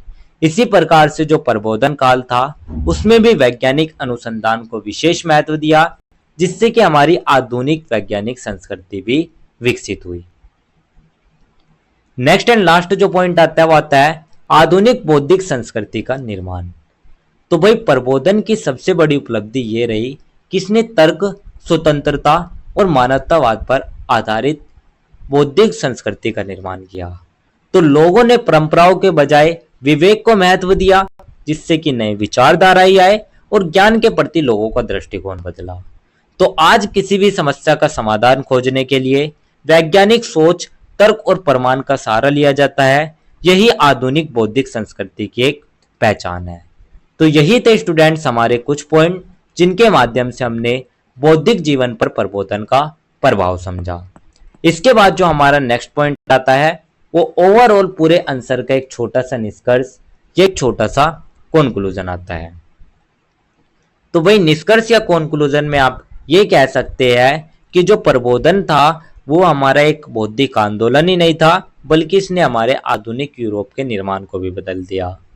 तो भाई इसने हमारे लोगों को अंधविश्वास, निरंकुश शासन से बाहर किया, जिससे कि आधुनिक शिक्षा और कानून के शासन जैसी जो अवधारणाएं थी वे मजबूत हुई। इसी के साथ साथ प्रबोधन ने साहित्य, दर्शन, वैज्ञानिक अनुसंधान सबको एक नई दिशा दी। इसीलिए इतिहास में प्रबोधन युग को एक ऐसे परिवर्तनकारी आंदोलन के रूप में देखा जाता है जिसने न केवल यूरोप बल्कि पूरी जो आधुनिक दुनिया की सोच और विकास थे उसको बहुत ही गहराई से प्रभावित किया। तो यही था हमारा एक छोटा सा निष्कर्ष, एक छोटा सा कंक्लूजन, जिसके साथ ही हमारा आंसर नंबर 3 भी कंप्लीट होता है। तो यही था स्टूडेंट्स हमारा आंसर नंबर 3। इसके बाद जो हमारा नेक्स्ट क्वेश्चन आता है वो हमारा क्वेश्चन नंबर 4 आता है। तो भाई सबसे पहले हम समझ लेते हैं कि जो हमारा क्वेश्चन नंबर 4 है इसमें आखिर हमसे पूछा क्या गया है। तो भाई क्वेश्चन नंबर 4 में हमसे पूछा गया है कि प्रारंभिक आधुनिक यूरोप की राजनीतिक और सामाजिक विचारधाराओं को साहित्य ने कैसे दर्शाया। यानी कि आपको बताना है कि जो यूरोप की राजनीतिक और सामाजिक विचारधारा थी उसने साहित्य को कैसे बदला। इसी क्वेश्चन को आपसे अथवा या और करके इस तरीके से भी पूछा जा सकता है कि 16वीं से 18वीं शताब्दी के दौरान यूरोप में साहित्य में हुए परिवर्तन के विकास क्रम की विवेचना कीजिए। तो ओवरऑल इस आंसर में आपको साहित्य के विकास के में और साहित्य में परिवर्तन के बारे में बताना है। तो चलिए इस आंसर की जो शुरुआत है वो हम सबसे पहले एक छोटे से परिचय यानी कि एक छोटे से इंट्रोडक्शन से कर लेते हैं। तो स्टूडेंट अगर हम 16वीं से 18वीं शताब्दी के यूरोप को देखें तो ये जो समय था ये बहुत बड़े बदलावों का था। तो इसी दौर में हमारे पुनर्जागरण, सुधार आंदोलन, वैज्ञानिक क्रांति, बहुत सारे बड़े आंदोलन हुए। तो इन आंदोलनों ने लोगों की सोच को तो बदला ही। पहले जो लोग थे वे बिना सवाल किए राजा और चर्च की बात मान लेते थे, लेकिन अब लोग तर्क करने लगे, शिक्षा का महत्व समझने लगे और अपने अधिकारों के बारे में सोचने लगे। तो इन्हीं विचारों को सबसे प्रभावी ढंग से जो फैलाने का काम किया वो किया हमारे साहित्य ने। तो भाई इसीलिए इस काल में जो साहित्य था वो आधुनिक यूरोप के निर्माण और नए विचारधाराओं के प्रसार में एक मजबूत आधार भी माना जाता है। तो यही था हमारा एक छोटा सा परिचय, एक छोटा सा इंट्रोडक्शन। इसके बाद जो हमारा नेक्स्ट पॉइंट आता है वो हमारा आता है राजनीतिक विचारधाराओं के विकास में साहित्य की भूमिका को लेकर। तो सबसे पहली जो भूमिका थी स्टूडेंट वो थी निरंकुश शासन की आलोचना। तो भाई सबसे पहले जो साहित्यकार थे उन्होंने निरंकुश शासन यानी कि एक ऐसी व्यवस्था का विरोध किया जिसमें राजा अपनी मनमर्जी करता है। तो लेखकों ने अपनी किताब, अपनी रचना यानी कि साहित्य के माध्यम से लोगों को यह बताया कि अगर किसी शासक के पास असीमित शक्ति होगी तो वो उसका दुरुपयोग भी कर सकता है। जैसे कि मान लीजिएगा किसी स्कूल का प्रिंसिपल बिना किसी नियम के मनमर्जी से छात्रों को सजा देने लगे, तो ऐसे में विद्यार्थी न्याय की मांग करेंगे। उसी तरीके से जो यूरोप था उसमें भी साहित्य ने लोगों को अन्याय के खिलाफ आवाज उठाना शुरू किया। तो इसका रिजल्ट यही हुआ कि लोगों में राजनीतिक चेतना बढ़ी, शासन में जवाबदेहिता की मांग बढ़ी और आगे चलकर लोकतंत्र की जो नींव थी वो और ज्यादा मजबूत हुई। सेकंड जो पॉइंट आता है स्टूडेंट्स हमारा वो आता है स्वतंत्रता और अधिकारों का समर्थन। तो भाई साहित्यकारों ने यह भी समझाया कि हर व्यक्ति को स्वतंत्र और समान अधिकार मिलने चाहिए। तो उन्होंने नागरिक स्वतंत्रता, अभिव्यक्ति की स्वतंत्रता और समानता जैसे जो मूल्य है उनको अपनी रचनाओं में स्थान दिया। तो आज जैसे कि आप देखें, भारत का संविधान हमें मौलिक अधिकार देता है, उसी प्रकार यूरोप ने इन अधिकारों के प्रति जागरूकता पैदा करने में साहित्य की जो भूमिका थी वो बहुत ही महत्वपूर्ण थी। तो लोग अपने अधिकारों के प्रति जागरूक हुए, समानता की भावना बढ़ी और आधुनिक लोकतंत्र मूल्यों को भी मजबूती मिली।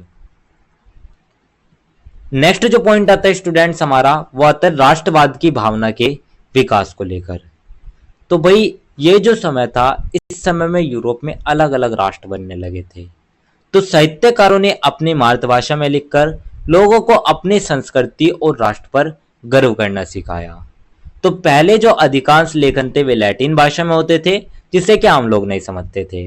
लेकिन जब स्थानीय भाषा में रचनाएं लिखी गई तो भाई उससे क्या हुआ, उससे हर व्यक्ति तक वो रचना पहुंच सके। जैसे कि भारत में स्वतंत्रता आंदोलन के दौरान राष्ट्रभक्ति की कविताओं और गीतों ने लोगों को एकजुट किया था, वैसे ही यूरोप में साहित्य ने राष्ट्रवाद की भावना को भी मजबूत किया। तो इससे राष्ट्रीय एकता भी बढ़ी, सांस्कृतिक पहचान भी मजबूत हुई और राष्ट्रवाद का भी विकास हुआ। नेक्स्ट जो पॉइंट आता है स्टूडेंट्स हमारा, वो आता है प्रबोधन विचारों के प्रसार को लेकर। तो भाई उस समय जो हमारा समाज था वो बहुत ही वर्गों में बटा हुआ था। तो अमीर और गरीब के बीच बड़ा अंतर था। तो साहित्यकारों ने अपनी रचनाओं की सहायता से इसी अन्याय को लोगों के सामने रखा। उन्होंने बताया कि जब तक हमारे समाज आगे नहीं बढ़ सकता जब तक लोगों को समान अवसर नहीं मिलेंगे। तो भाई उसने तर्क, विवेक और वैज्ञानिक दृष्टिकोण को भी बढ़ावा दिया, जिससे कि आधुनिक चेतना का विकास हुआ। नेक्स्ट एंड लास्ट जो पॉइंट आता है वो आता है सामाजिक अनुबंध और जनसत्ता की अवधारणा को लेकर। तो भाई कई हमारे साहित्य की कुछ रचनाएं ऐसी भी थी जिसमें कि जनसत्ता और सामाजिक अनुबंध को दिखाया गया। यानी कि यहाँ पर जो शासन था उसको लोकतंत्र के रूप में दिखाया गया था। तो जो लोकतांत्रिक शासन के विचार थे वे यहीं से मजबूत हुए और आधुनिक राजनीतिक चिंतन को भी नई दिशा मिली। तो यही थे स्टूडेंट्स हमारे कुछ पॉइंट जिनके माध्यम से हमने राजनीतिक विचारधाराओं के विकास में साहित्य की भूमिका देखी। इसके बाद जो हमारा नेक्स्ट पॉइंट आता है वो आता है सामाजिक विचारधाराओं को व्यक्त करने में साहित्य का योगदान। तो सबसे पहला योगदान था सामाजिक असमानताओं की आलोचना। तो भाई साहित्यकार जो थे उन्होंने अपनी रचनाओं में जो भेदभाव था अमीर गरीब के बीच और हमारे अनेक वर्ग के बीच, उनके समस्याओं को सामने रखा। उन्होंने बताया कि समाज हमारा तभी आगे बढ़ेगा जब भी सभी लोगों को समान अवसर मिलेंगे।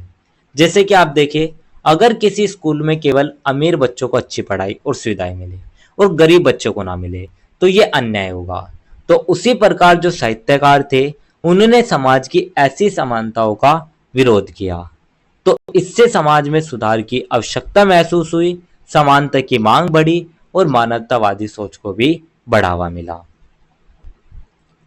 नेक्स्ट जो पॉइंट आता है स्टूडेंट हमारा वो आता है मानवतावाद के विकास को लेकर।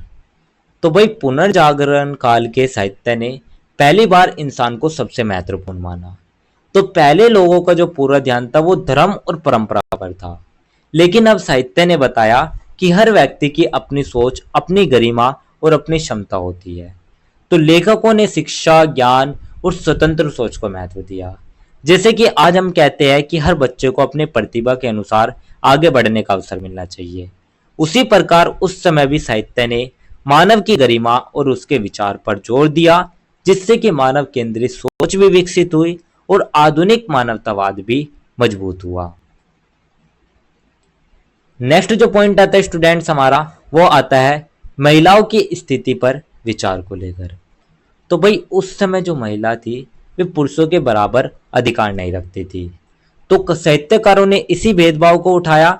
उन्होंने समाज को ये सोचने पर मजबूर किया कि महिला केवल घर तक ना होकर बल्कि वे समाज के विकास में भी नई भूमिका निभाती है। तो आज लड़कियां डॉक्टर, इंजीनियर, वैज्ञानिक और अधिकारी बन रही है, लेकिन उस समय ये सोच नई नहीं थी और इसे लोगों तक पहुंचाने में साहित्य की बड़ी भूमिका रही। तो इससे महिलाओं के अधिकारों पर चर्चा शुरू हुई और लैंगिक समानता के विचारों को भी बढ़ावा मिला। नेक्स्ट जो पॉइंट आता है स्टूडेंट्स हमारा, वो आता है धार्मिक सहिष्णुता का समर्थन। तो भाई उस समय यूरोप में धर्म के नाम पर कई संघर्ष होते थे। तो साहित्यकारों ने लोगों को यह संदेश दिया कि अलग अलग धर्मों का आपको सम्मान करना चाहिए और सभी धर्मों को अपने धर्म का पालन करने की स्वतंत्रता मिलनी चाहिए। तो उन्होंने धार्मिक कट्टरता की आलोचना करते हुए भाईचारे का संदेश दिया। जैसे कि भारत में अलग अलग धर्मों के लोग मिलजुल कर रहते हैं, वैसे ही साहित्यकार चाहते थे कि यूरोप में भी जो धार्मिक सहिष्णुता वो बनी रहे, जिससे कि समाज में सद्भाव बढ़ा और धार्मिक धर्मनिरपेक्ष विचारों को भी मजबूती मिली। नेक्स्ट एंड लास्ट जो पॉइंट आता है स्टूडेंट्स हमारा, वो आता है शिक्षा और ज्ञान का महत्व। तो भाई साहित्यकारों का मानना था कि समाज को केवल शिक्षा ही बदल सकती है। तो उन्होंने लोगों को पढ़ने लिखने के लिए प्रेरित किया, ज्ञान को अंधविश्वास से ऊपर रखा और जागरूकता बढ़ाने की कोशिश करी। तो जैसे कि आज शिक्षा किसी व्यक्ति का पूरा जीवन बदल सकती है, वैसे ही उस समय भी साहित्य ने शिक्षा को समाज सुधार का सबसे प्रभावी साधन बताया। तो इससे बौद्धिक विकास भी हुआ और आधुनिक समाज की नींव भी मजबूत हुई। तो यही थे स्टूडेंट्स हमारे कुछ पॉइंट, जिनके माध्यम से हमने सामाजिक विचारधाराओं को व्यक्त करने में साहित्य का योगदान देखा। इसके बाद जो हमारा नेक्स्ट पॉइंट आता है, वो आता है 16वीं से 18वीं शताब्दी के साहित्यिक विकास को लेकर। तो भाई सबसे पहला जो पॉइंट आता है स्टूडेंट्स हमारा, वो आता है पुनर्जागरण साहित्य के उत्कर्ष को लेकर। तो ये जो समय था, इस समय में यूरोप के साहित्य ने प्राचीन यूनानी और रोमन साहित्य से प्रेरणा ली थी। तो यहाँ पर मानवतावाद और व्यक्तिवाद, इन दोनों पर कई प्रकार की रचना लिखी गई। तो लेखक जो था वो अब केवल धार्मिक विषयों पर ही नहीं लिखते थे, बल्कि सामान्य लोगों का जो जीवन होता था, उनकी जो भावनाएं होती थी और समाज की जो समस्याएं थी, उन पर भी वे लिखने लगे थे। तो इसी वजह से जो हमारा साहित्य था वो पहले से और ज्यादा समृद्ध और रचनात्मक भी बन गया था। सेकंड जो पॉइंट आता है वो आता है स्थानीय भाषाओं का विकास। तो भाई पहले क्या था, पहले जो अधिकांश साहित्य थे वे हमारे लैटिन भाषा में लिखे जाते थे और ये भाषा हमारी ऐसी थी जिसे कि हम लोग नहीं समझ पाते थे। तो धीरे धीरे जो लेखक थे वे अपनी राष्ट्रीय भाषाओं में लिखने लगे। जैसे कि भारत में तमिल, हिंदी, बंगाली और मराठी जैसे भाषाओं में लिखी गई किताबें लोगों तक आसानी से पहुंचती है। तो वैसे ही यूरोप में भी जो स्थानीय भाषा के प्रयोग थे, उसकी वजह से भी जो साहित्य थी वो जन जन तक पहुंचा। तो इससे राष्ट्रीय साहित्य का विकास हुआ और जो सांस्कृतिक पहचान थी वो भी मजबूत हुई। नेक्स्ट जो पॉइंट आता है स्टूडेंट्स हमारा, वो आता है नाटक और कविता के विस्तार को लेकर। तो भाई इस काल में नाटक और कविता ये दोनों सबसे महत्वपूर्ण और लोकप्रिय साहित्य विधा बन गई।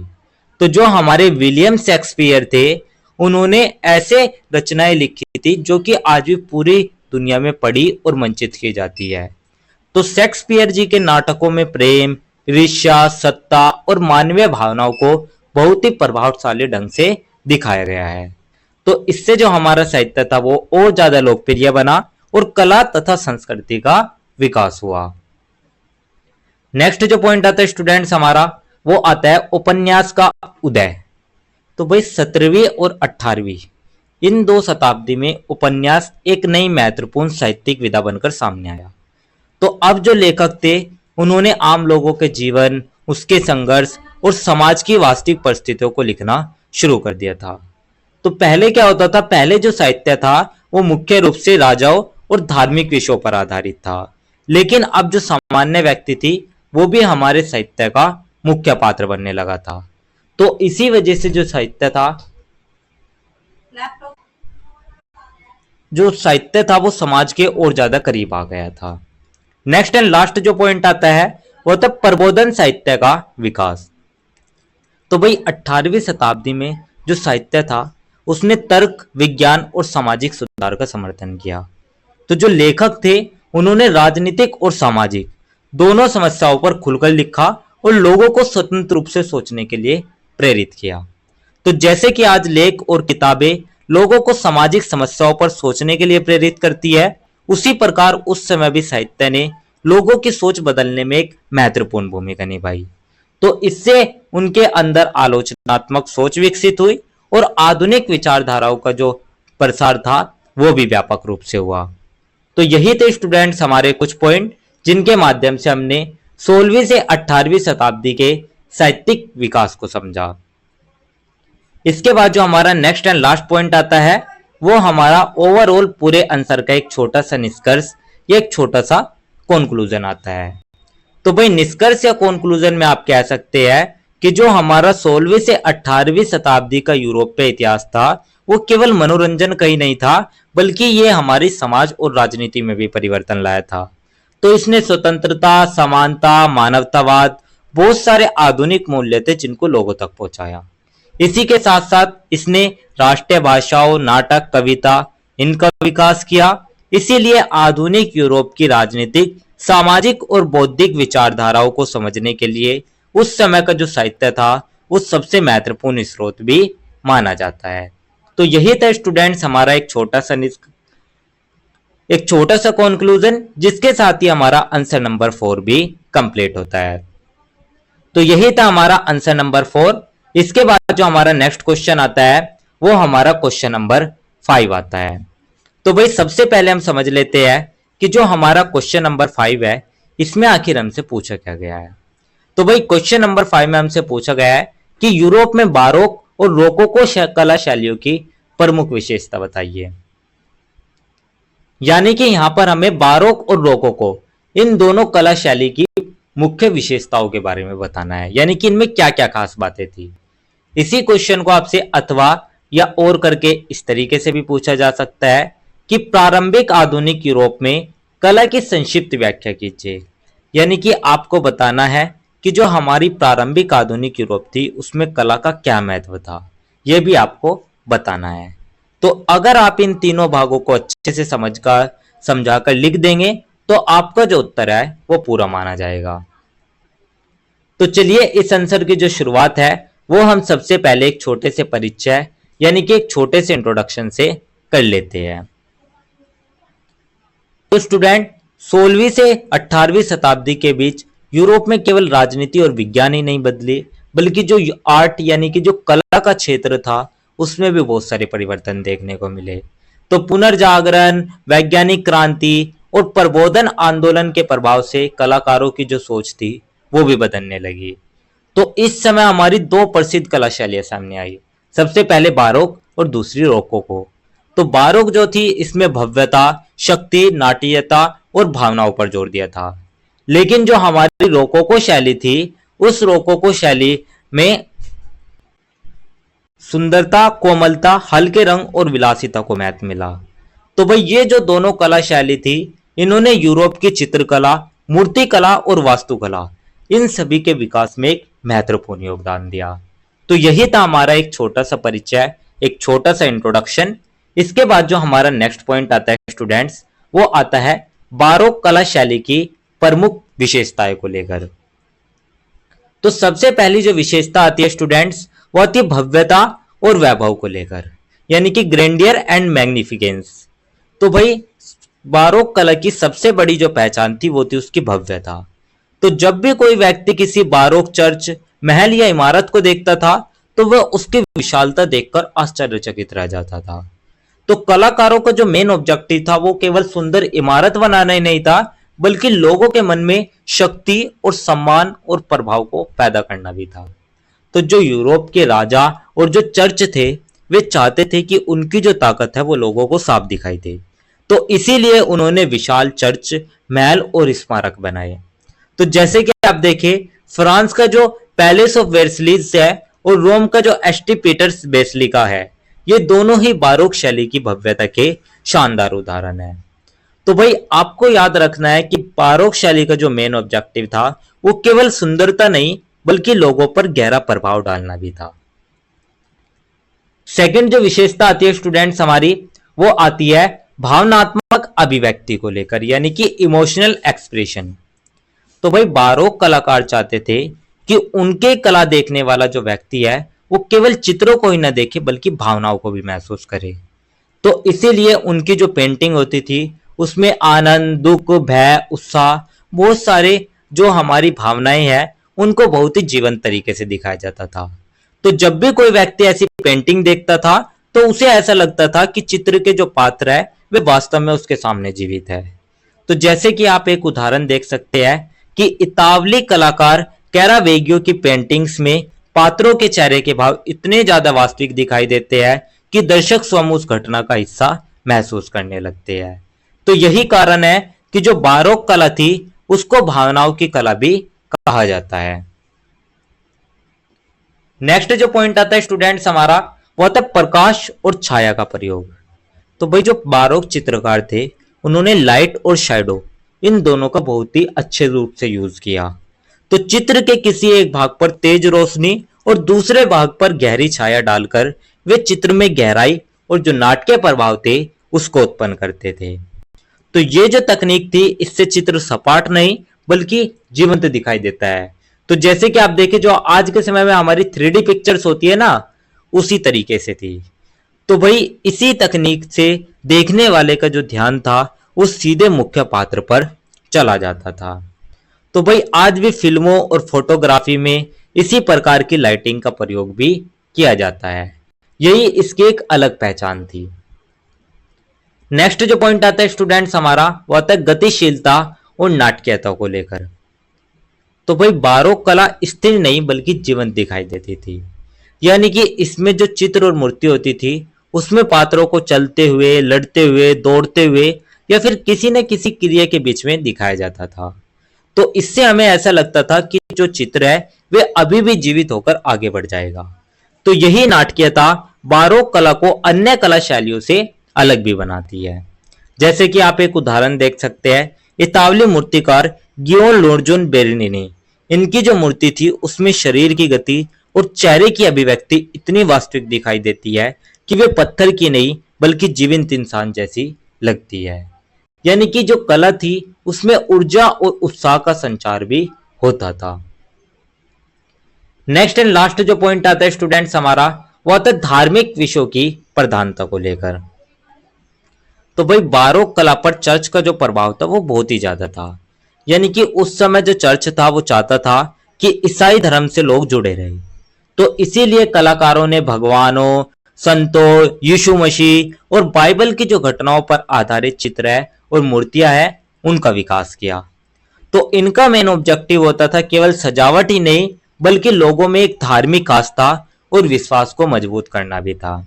जैसे कि आप देखिए रोम के कई चर्चों की छतों और दीवारों पर बनी विशाल धार्मिक पेंटिंग्स आज भी बारोक कला की सबसे बड़ी पहचान मानी जाती है। तो इससे हमें स्पष्ट होता है कि बारोक कला जो थी वो धर्म, शक्ति और भावनाओं तीनों का ही एक सुंदर मिश्रण थी। तो यही थे स्टूडेंट्स हमारे कुछ पॉइंट जिनके माध्यम से हमने बारोक कला शैली की प्रमुख विशेषताएं समझी। इसके बाद जो हमारा नेक्स्ट पॉइंट आता है वो आता है रोकोको कला शैली की प्रमुख विशेषताएं। तो भाई सबसे पहली विशेषता थी कोमलता और सौंदर्य। तो भाई जहां हमारी बारोक कला शक्ति और भव्यता को दिखाती थी, वहीं पर जो रोकोको कला थी इसका मेन ऑब्जेक्टिव था सुंदरता, कोमलता और आनंद को प्रस्तुत करना। तो ये जो शैली थी इसमें जो कलाकार थे वे कठोर और गंभीर विषय की जगह पर हल्के, सुंदर और आकर्षक दृश्यों को दिखाते थे। तो चित्रों और इमारतों में ऐसी सजावट की जाती थी जो देखने में भी मनमोहक लगे। तो इसीलिए जो रोकोको कला थी वो विशेष रूप से राजमहलों और जो हमारे लोगों के अमीर लोगों के घर होते थे, यानी कि जो अभिजात वर्ग होते थे, उनके घरों में ज्यादा लोकप्रिय थी। तो जैसे कि आप देखें फ्रांस के कई महलों के अंदर की दीवारें, छतों और कमरों की सजावट रोकोको शैली में की गई थी। तो जहां पर हर जगह सुंदर नक्काशी और आकर्षक डिजाइन दिखाई देते हैं। तो आपको याद रखना है कि रोकोको कला का जो मेन ऑब्जेक्टिव था वो लोगों को शक्ति का एहसास कराना नहीं बल्कि सुंदरता और आनंद का अनुभव कराना था। सेकंड जो विशेषता आती है स्टूडेंट्स हमारी, वो आती है हल्के रंगों का उपयोग यानी कि यूज ऑफ लाइट कलर्स। तो भाई रोकोको कलाकार जो थे वे गहरे रंगों की बजाय हल्के और चमकीले रंगों का प्रयोग करते थे। तो गुलाबी, हल्का नीला, सफेद, क्रीम ये सभी इस शैली की पहचान बन गए थे।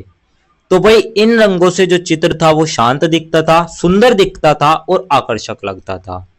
तो इनका मेन ऑब्जेक्टिव होता था कि जो भी इनको देखे उसके मन में खुशी, शांति और सुकून की भावना पैदा हो जाए।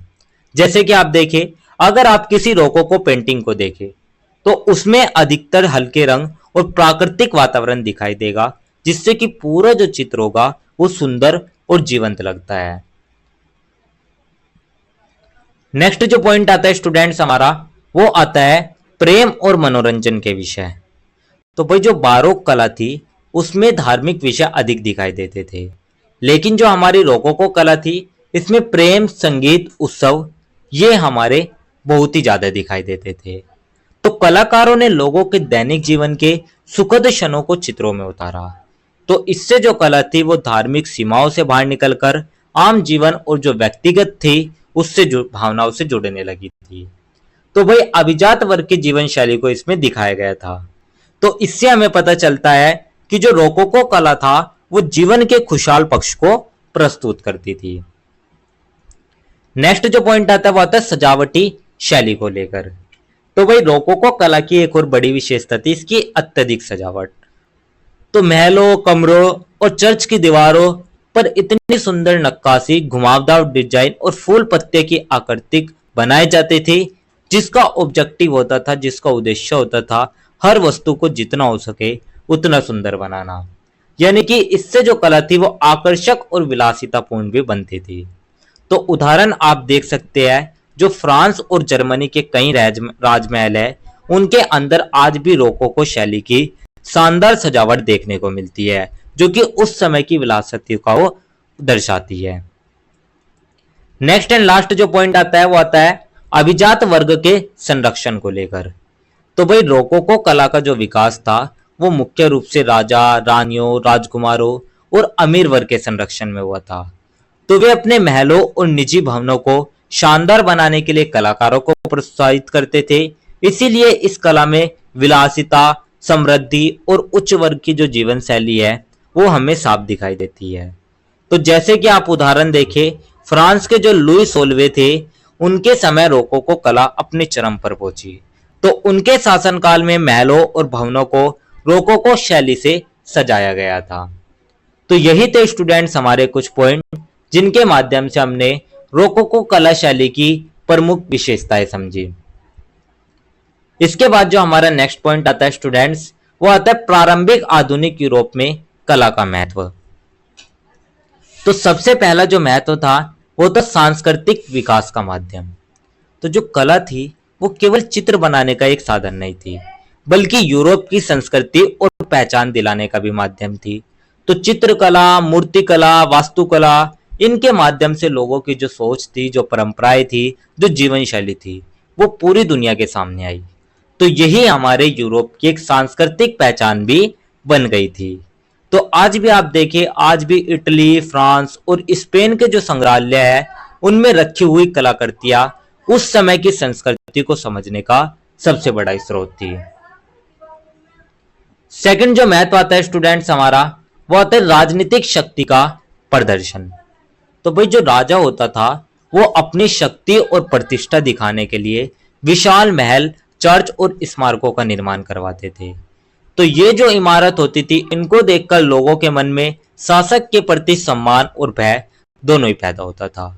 तो इसीलिए जो कला थी वो राजनीतिक प्रचार का एक माध्यम भी बन गई थी। तो जैसे कि आप देखिए, जो पैलेस ऑफ वर्साइल्स है वे केवल एक महल ही नहीं था, बल्कि फ्रांस के राजा की शक्ति का प्रतीक भी था।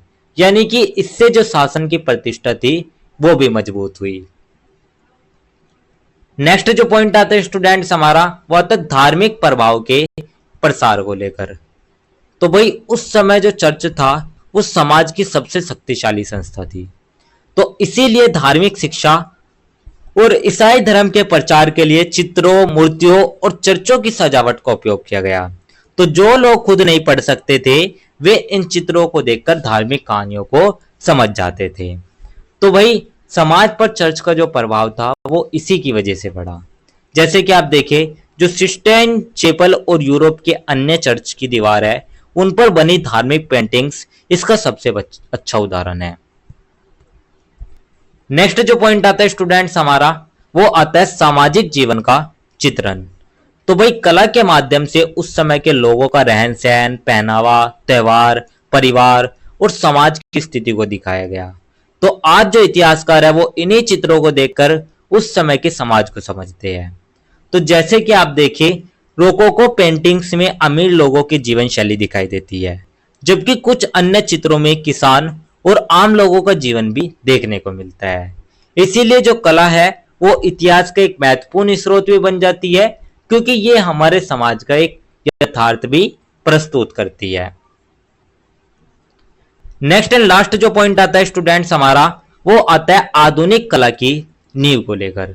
तो भाई बारोक और रोकोको दोनों जो शैली थी, इन्होंने आने वाली आधुनिक कला को नई दिशा दी। तो इन शैलियों से कलाकारों ने नई तकनीकें, रंगों का प्रयोग और भावनाओं को व्यक्त करने के नए तरीके सीखे। तो बाद में इन्हीं से ही जो आधुनिक चित्रकला और वास्तुकला थी उसका विकास हुआ। तो आज के जो रियलिस्टिक पेंटिंग, थिएटर लाइटिंग और मॉडर्न आर्किटेक्चर है, उसमें भी बारोक और रोकोको शैली का जो प्रभाव है वो हमें देखने को मिलता है। तो यहाँ पर कला का जो क्षेत्र था वो और ज्यादा विस्तृत हो गया था। तो यही थे हमारे कुछ पॉइंट जिनके माध्यम से हमने प्रारंभिक आधुनिक यूरोप में कला का महत्व समझा। इसके बाद जो हमारा नेक्स्ट एंड लास्ट पॉइंट आता है वो ओवरऑल पूरे आंसर का एक छोटा सा निष्कर्ष या एक छोटा सा कंक्लूजन आता है। तो भाई निष्कर्ष में आप कह सकते हैं कि जो बारोक कला थी उसने तो अपनी भव्यता, शक्ति और धार्मिक प्रभाव से लोगों को प्रभावित किया, लेकिन जो हमारी रोकोको कला थी उसने सुंदरता, कोमलता और विलासिता को महत्व देकर कला को नया रूप दिया। तो इसीलिए हम कह सकते हैं कि जो ये दोनों शैली थी, इन्होंने केवल चित्रकला, मूर्तिकला को ही समृद्ध नहीं किया, बल्कि यूरोप की जो संस्कृति, उसकी जो राजनीति, उसका जो समाज था, उसको भी गहराई से प्रभावित किया। तो यही कारण है कि आधुनिक यूरोपीय कला की मजबूत नींव बारोक और रोकोको कला शैलियों को माना जाता है।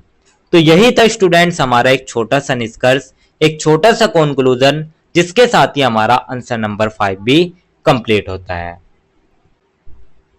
नेक्स्ट जो क्वेश्चन आता है हमारा वो आता है क्वेश्चन नंबर 7। तो भाई क्वेश्चन नंबर 7 को समझने से पहले सबसे पहले मैं आपसे जो हमारे गिववे के क्वेश्चंस है वे पूछ लेता हूं।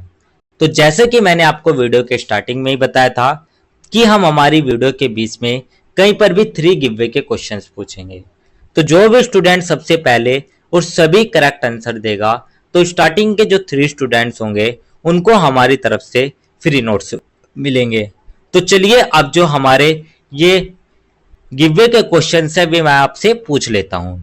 तो सबसे पहला गिववे का क्वेश्चन जो स्टूडेंट्स हमारा रहने वाला है वो ये रहने वाला है कि जो सूर्य केंद्रित सिद्धांत है ये किसने दिया था।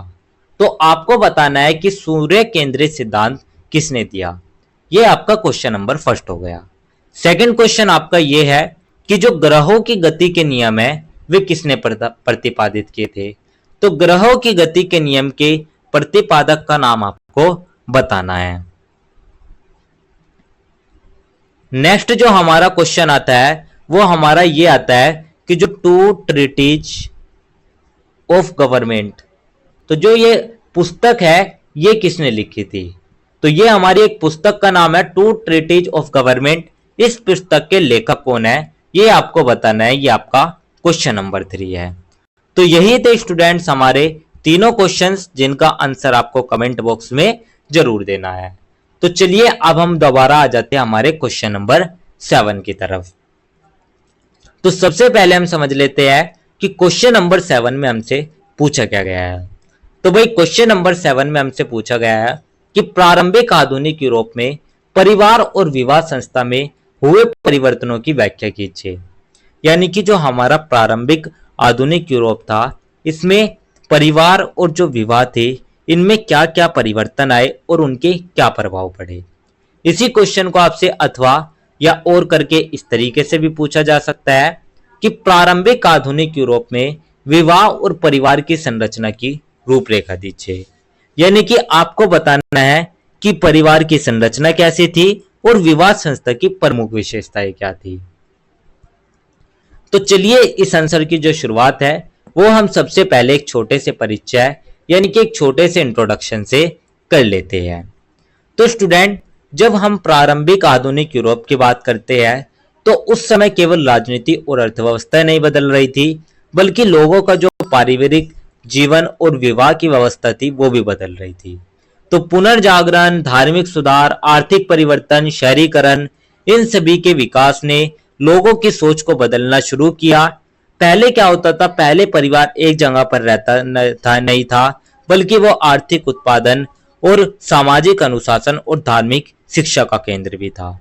हालांकि जो हमारा समाज है वो अभी भी पितृसत्तात्मक था, लेकिन समय के साथ साथ जो परिवार की संरचना, पत्नी की भूमिका और जो विवाह की सोच है उसमें कई परिवर्तन हमें देखने को मिले, और यही परिवर्तन हमारे इस प्रश्न का मुख्य विषय है। तो यही था हमारा एक छोटा सा परिचय, एक छोटा सा इंट्रोडक्शन। इसके बाद जो हमारा नेक्स्ट पॉइंट आता है स्टूडेंट्स, वो आता है प्रारंभिक आधुनिक यूरोप में परिवार की संरचना को लेकर। तो सबसे पहला जो पॉइंट आता है वो आता है पितृसत्तात्मक परिवार व्यवस्था को लेकर। तो स्टूडेंट, पितृसत्तात्मक समाज हमारा उस टाइम पर देखा जाता था। तो पितृसत्तात्मक का मतलब क्या है? इसका अर्थ है कि परिवार का सबसे बड़ा जो अधिकार होगा वो पुरुष, विशेषकर जो पिता या परिवार के सबसे वरिष्ठ पुरुष होते थे, उनके पास होता था।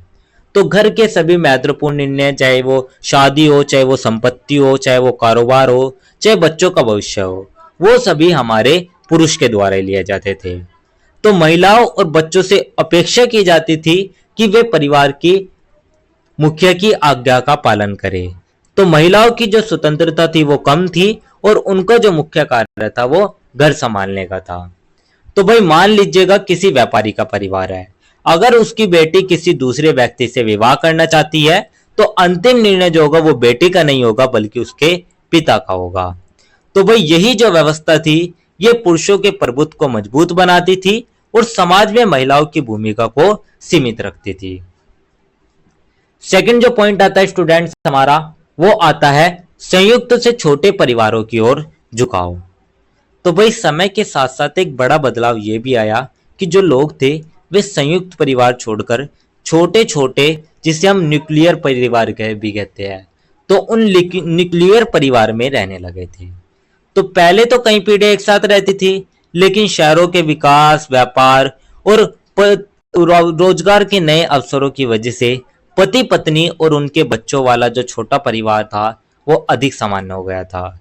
यानी कि इससे परिवार छोटा हुआ और पति पत्नी के बीच जो व्यक्तिगत संबंध थे वे भी मजबूत हुए। जैसे कि आप देखिए, पहले कोई व्यक्ति गांव में अपने माता पिता, भाई और पूरे परिवार के साथ रहता था, लेकिन व्यापार के लिए उसको शहर जाना पड़ा और अब वो केवल पत्नी और बच्चों के साथ रहने लगा। तो इससे संयुक्त परिवार की जगह छोटे परिवार का भी विकास हुआ। नेक्स्ट जो पॉइंट आता है स्टूडेंट्स हमारा, वो आता है परिवार एक आर्थिक इकाई के रूप में। तो भाई उस समय जो परिवार था वो केवल भावनात्मक संबंधों का समूह नहीं था, बल्कि वो आर्थिक उत्पादन का केंद्र भी था। तो खेती, व्यापार, हस्तशिल्प, ये जो काम थे इनमें परिवार का हर सदस्य भाग लेता था। तो यहाँ तक कि जो महिला और बच्चे थे वे भी काम करते थे, ताकि जो परिवार है वो आत्मनिर्भर बन सके।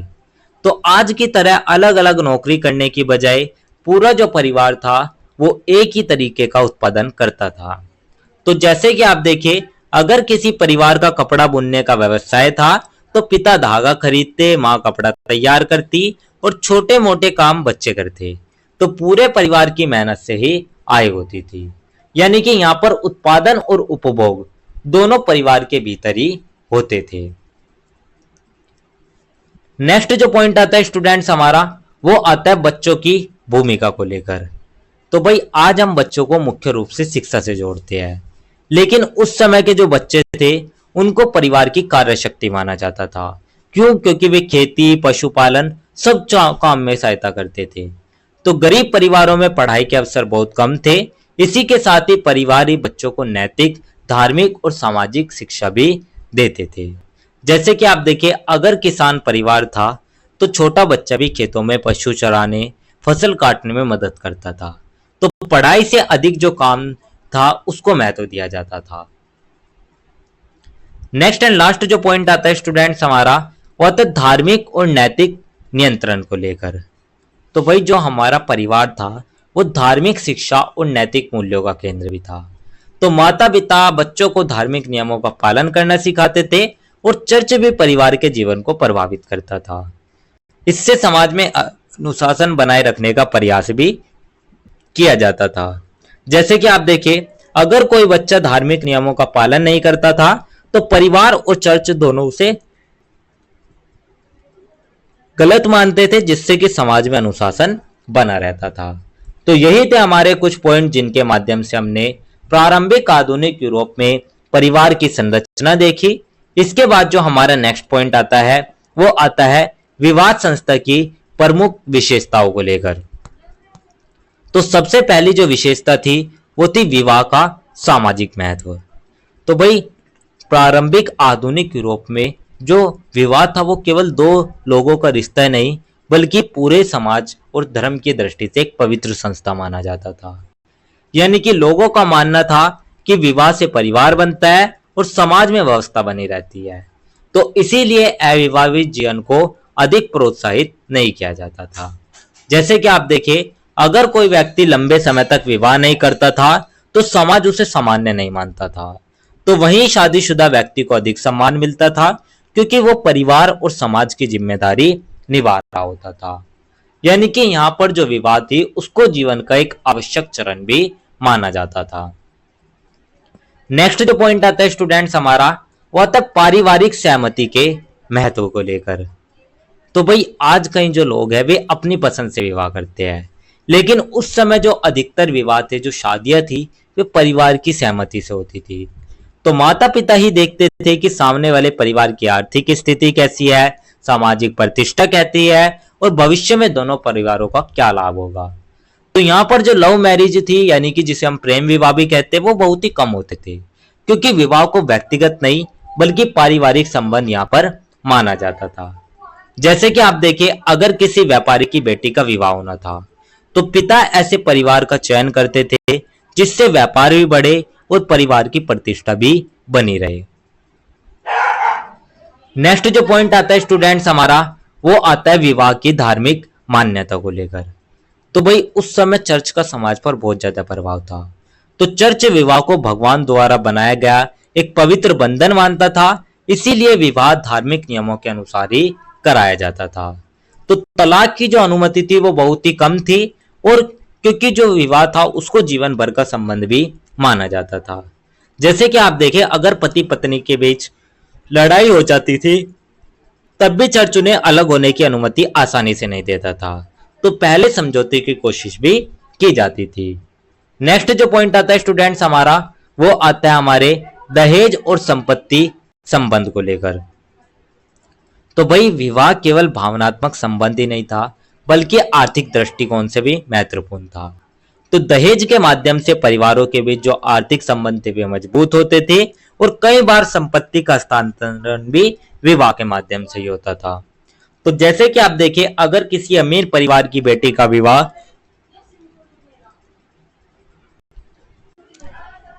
दूसरे संपन्न परिवार में होता था तो दहेज और संपत्ति दोनों परिवार की आर्थिक स्थिति को और मजबूत बना देते थे।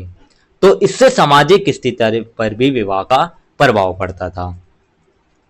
नेक्स्ट एंड लास्ट जो पॉइंट आता है वो आता है लैंगिक भूमिकाओं का निर्धारण।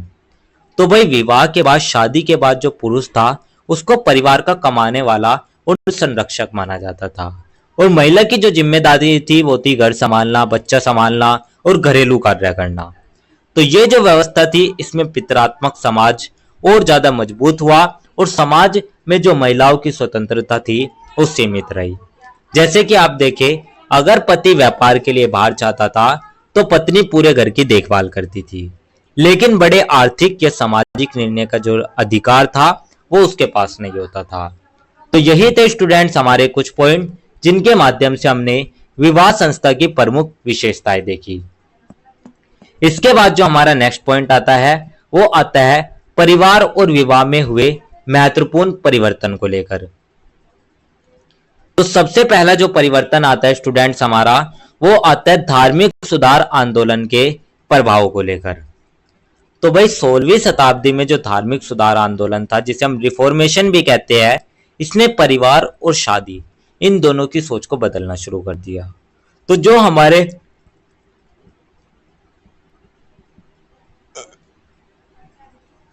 प्रोटेस्टेंट होते थे, उनके विचारकों ने परिवार को समाज की सबसे महत्वपूर्ण इकाई माना। उन्होंने कहा कि पति पत्नी का जो जीवन होता है वो केवल एक धार्मिक कर्तव्य नहीं होता, बल्कि नैतिक और सामाजिक संबंध भी होते हैं। तो इससे जो पारिवारिक संबंध थे उनकी नई व्याख्या भी हमारे सामने आई। तो मार्टिन लूथर जैसे सुधारकों ने विवाह को सम्मानजनक जीवन का आधार बताया और परिवार में नैतिक अनुशासन पर भी विशेष बल दिया।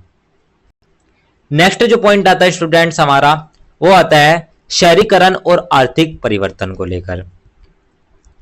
तो भाई शहरों के विकास और व्यापार के विकास से लोगों का जीवन बदलने लगा। तो रोजगार के नए अवसर मिलने लगे, जिससे कि लोग अपने गांव को छोड़कर शहरों में रहने लगे। तो इसका रिजल्ट ये हुआ कि जो संयुक्त परिवार थे वे छोटे छोटे न्यूक्लियर फैमिली में टूट गए थे। तो लोग अब जो थे वे आर्थिक रूप से स्वतंत्र होने लगे थे। तो जो सामाजिक गतिशीलता थी उसमें भी इसी की वजह से वृद्धि हुई। नेक्स्ट जो पॉइंट आता है वो आता है विवाह की आयु में परिवर्तन को लेकर। तो भाई धीरे धीरे जो लोग थे वे कम उम्र में विवाह करने की बजाय पहले आर्थिक रूप से सक्षम बनने लगे। तो जब व्यक्ति कमाने लगा और आर्थिक रूप से स्थिर हुआ, तभी उसको शादी करने की जो प्रवृत्ति थी वो बढ़ी। तो इससे परिवार नियोजन और जनसंख्या वृद्धि पर भी प्रभाव पड़ा। तो पहले क्या होता था, पहले जो शादी होती थी वो बहुत ही जल्दी कर दी जाती थी। वहीं पर बाद में लोग व्यापार या नौकरी शुरू करने के बाद व्यापार करने लगे, ताकि परिवार को अच्छी तरीके से चला सके। नेक्स्ट जो पॉइंट आता है वो आता है महिलाओं की भूमिका में सीमित बदलाव। तो भाई हालांकि अधिकांश जो महिलाएं थी वह घरेलू कार्य तक थी, लेकिन उच्च वर्ग और शिक्षित परिवारों की कुछ महिलाओं को शिक्षा और साहित्य में भाग लेने का अवसर मिलने लगा। तो वे कला, साहित्य और सांस्कृतिक गतिविधियों में अपनी पहचान बनाने लगी। लेकिन ये जो परिवर्तन था ये पूरे समाज में नहीं था, बल्कि एक सीमित वर्ग तक ही रहा था। तो जैसे कि आप देखें, कुछ शिक्षित महिलाओं ने पुस्तकें लिखी, कला और संगीत में भाग लिया, लेकिन सामान्य ग्रामीण महिलाओं का जो जीवन था वो पहले जैसे ही रहा। यानी कि जो परिवर्तन था वो सीमित था और धीमे था। नेक्स्ट एंड लास्ट जो पॉइंट आता है वो आता है व्यक्तिगत संबंधों के महत्व को लेकर। तो भाई समय के साथ साथ पति और पत्नी इन दोनों के बीच केवल जिम्मेदारियों का नहीं, बल्कि प्रेम सहयोग का महत्व भी बढ़ने लगा। तो अब परिवार केवल एक आर्थिक संस्था नहीं थे, बल्कि वे एक भावनात्मक संबंधों का केंद्र भी बन गए थे। तो यही जो सोच थी, यही आगे चलकर हमारे आधुनिक परिवार व्यवस्था का आधार भी बनी। जैसे कि आप देखें, अगर पहले पति पत्नी केवल परिवार की जिम्मेदारी निभाते थे, तो अब वे एक दूसरे की भावनाओं और विचारों को भी महत्व देने लगे। तो यही थे हमारे कुछ पॉइंट जिनके माध्यम से हमने परिवार और विवाह में हुए महत्वपूर्ण परिवर्तन को समझा। इसके बाद जो हमारा नेक्स्ट एंड लास्ट पॉइंट आता है वो ओवरऑल पूरे आंसर का एक छोटा सा निष्कर्ष या एक छोटा सा कंक्लूजन आता है। तो भाई निष्कर्ष या कंक्लूजन में आप कह सकते हैं कि जो समाज था वो इस समय पर पितृसत्तात्मक था, लेकिन फिर भी पुनर्जागरण, धार्मिक सुधार आंदोलन, इन सभी से परिवार और विवाह की संरचना में धीरे धीरे बदलाव आने लगे। संयुक्त परिवार की जगह छोटे परिवार बनने लगे, पति पत्नी के रिश्तों का महत्व बढ़ा और विवाह की आयु बदली। तो भाई इन सभी परिवर्तनों ने आगे चलकर आधुनिक यूरोप की पारिवारिक व्यवस्था की नींव रखी और यही कारण है कि इतिहासकार प्रारंभिक आधुनिक यूरोप को पारंपरिक और आधुनिक समाज के बीच का एक संक्रमण काल भी मानते हैं। तो यही था स्टूडेंट्स हमारा एक छोटा सा निष्कर्ष, एक छोटा सा कंक्लूजन, जिसके साथ ही हमारा आंसर नंबर 8 भी कंप्लीट होता है। तो यही था हमारा आंसर नंबर 8। अब हम बात कर लेते हैं हमारे क्वेश्चन नंबर 9 के बारे में। तो भाई सबसे पहले हम समझ लेते हैं कि जो हमारा क्वेश्चन नंबर 9 है इसमें आखिर हमसे पूछा क्या गया है। तो भाई क्वेश्चन नंबर 9 में क्या पूछा गया हमसे? क्वेश्चन नंबर 9 में हमसे मानचित्र वाला क्वेश्चन दिया गया है, तो ये आपके एग्जाम में जरूर आता है। तो एक क्वेश्चन आपका मानचित्र वाला जरूर आएगा। तो यहां पर हम आपको मानचित्र तो नहीं दिखा सकते, लेकिन आपको बता सकते हैं कि आपको किस तरीके से ये क्वेश्चन करना है। तो देख लेते हैं क्वेश्चन में क्या पूछा गया है। तो भाई क्वेश्चन नंबर 9 में पूछा गया है कि दिए गए मानचित्र पर वैज्ञानिक क्रांति, प्रबोधन युग और प्रारंभिक आधुनिक यूरोप की कला और साहित्य के 5 महत्वपूर्ण केंद्रों को चिन्हित कीजिए। तो प्रत्येक शहर से जुड़ी 2 प्रमुख हस्तियों के नाम लिखिए और प्रत्येक के बारे में 2 वाक्य लिखिए। तो यहां पर आपको मानचित्र पर 5 महत्वपूर्ण शहरों को पहचान कर चिन्हित करना है और प्रत्येक शहर से जुड़े 2 प्रसिद्ध व्यक्तियों के नाम भी लिखने हैं। तो उन दोनों व्यक्तियों के बारे में आपको 2 महत्वपूर्ण बातें भी लिख देनी है। तो इसी क्वेश्चन में भी हमसे यही चीजें पूछी गई है, यहां पर भी हमें महत्वपूर्ण हस्तियों के बारे में बताना है। तो चलिए मैं आपको बता देता हूं कि इसका आंसर आपको कैसे करना है। तो भाई सबसे पहले तो हमने मानचित्र में 5 जो शहर है उनको चिन्हित करना है। तो आपको ये 5 शहर याद कर लेने हैं और मानचित्र में इनकी लोकेशन भी याद कर लेनी है कि ये कहां कहां पे है। तो ये हमारे 5 शहर थे। पहला फ्लोरेंस, ये इटली में। सेकंड रोम, ये इटली में। थर्ड लंदन, ये इंग्लैंड में। फोर्थ पेरिस, ये फ्रांस में। और फिफ्थ एम्स्टर्डम, ये हमारा नीदरलैंड में। तो स्टूडेंट्स ये जो 5 है, इन पांचों का हमें क्या करना है, इन पांचों को आपको अपने मैप में टिक कर देना है। तो आपको मैप मिलेगा उनकी तरफ से और उस मैप में आपको ये 5 केंद्रों को, 5 शहरों को चिन्हित कर देना है।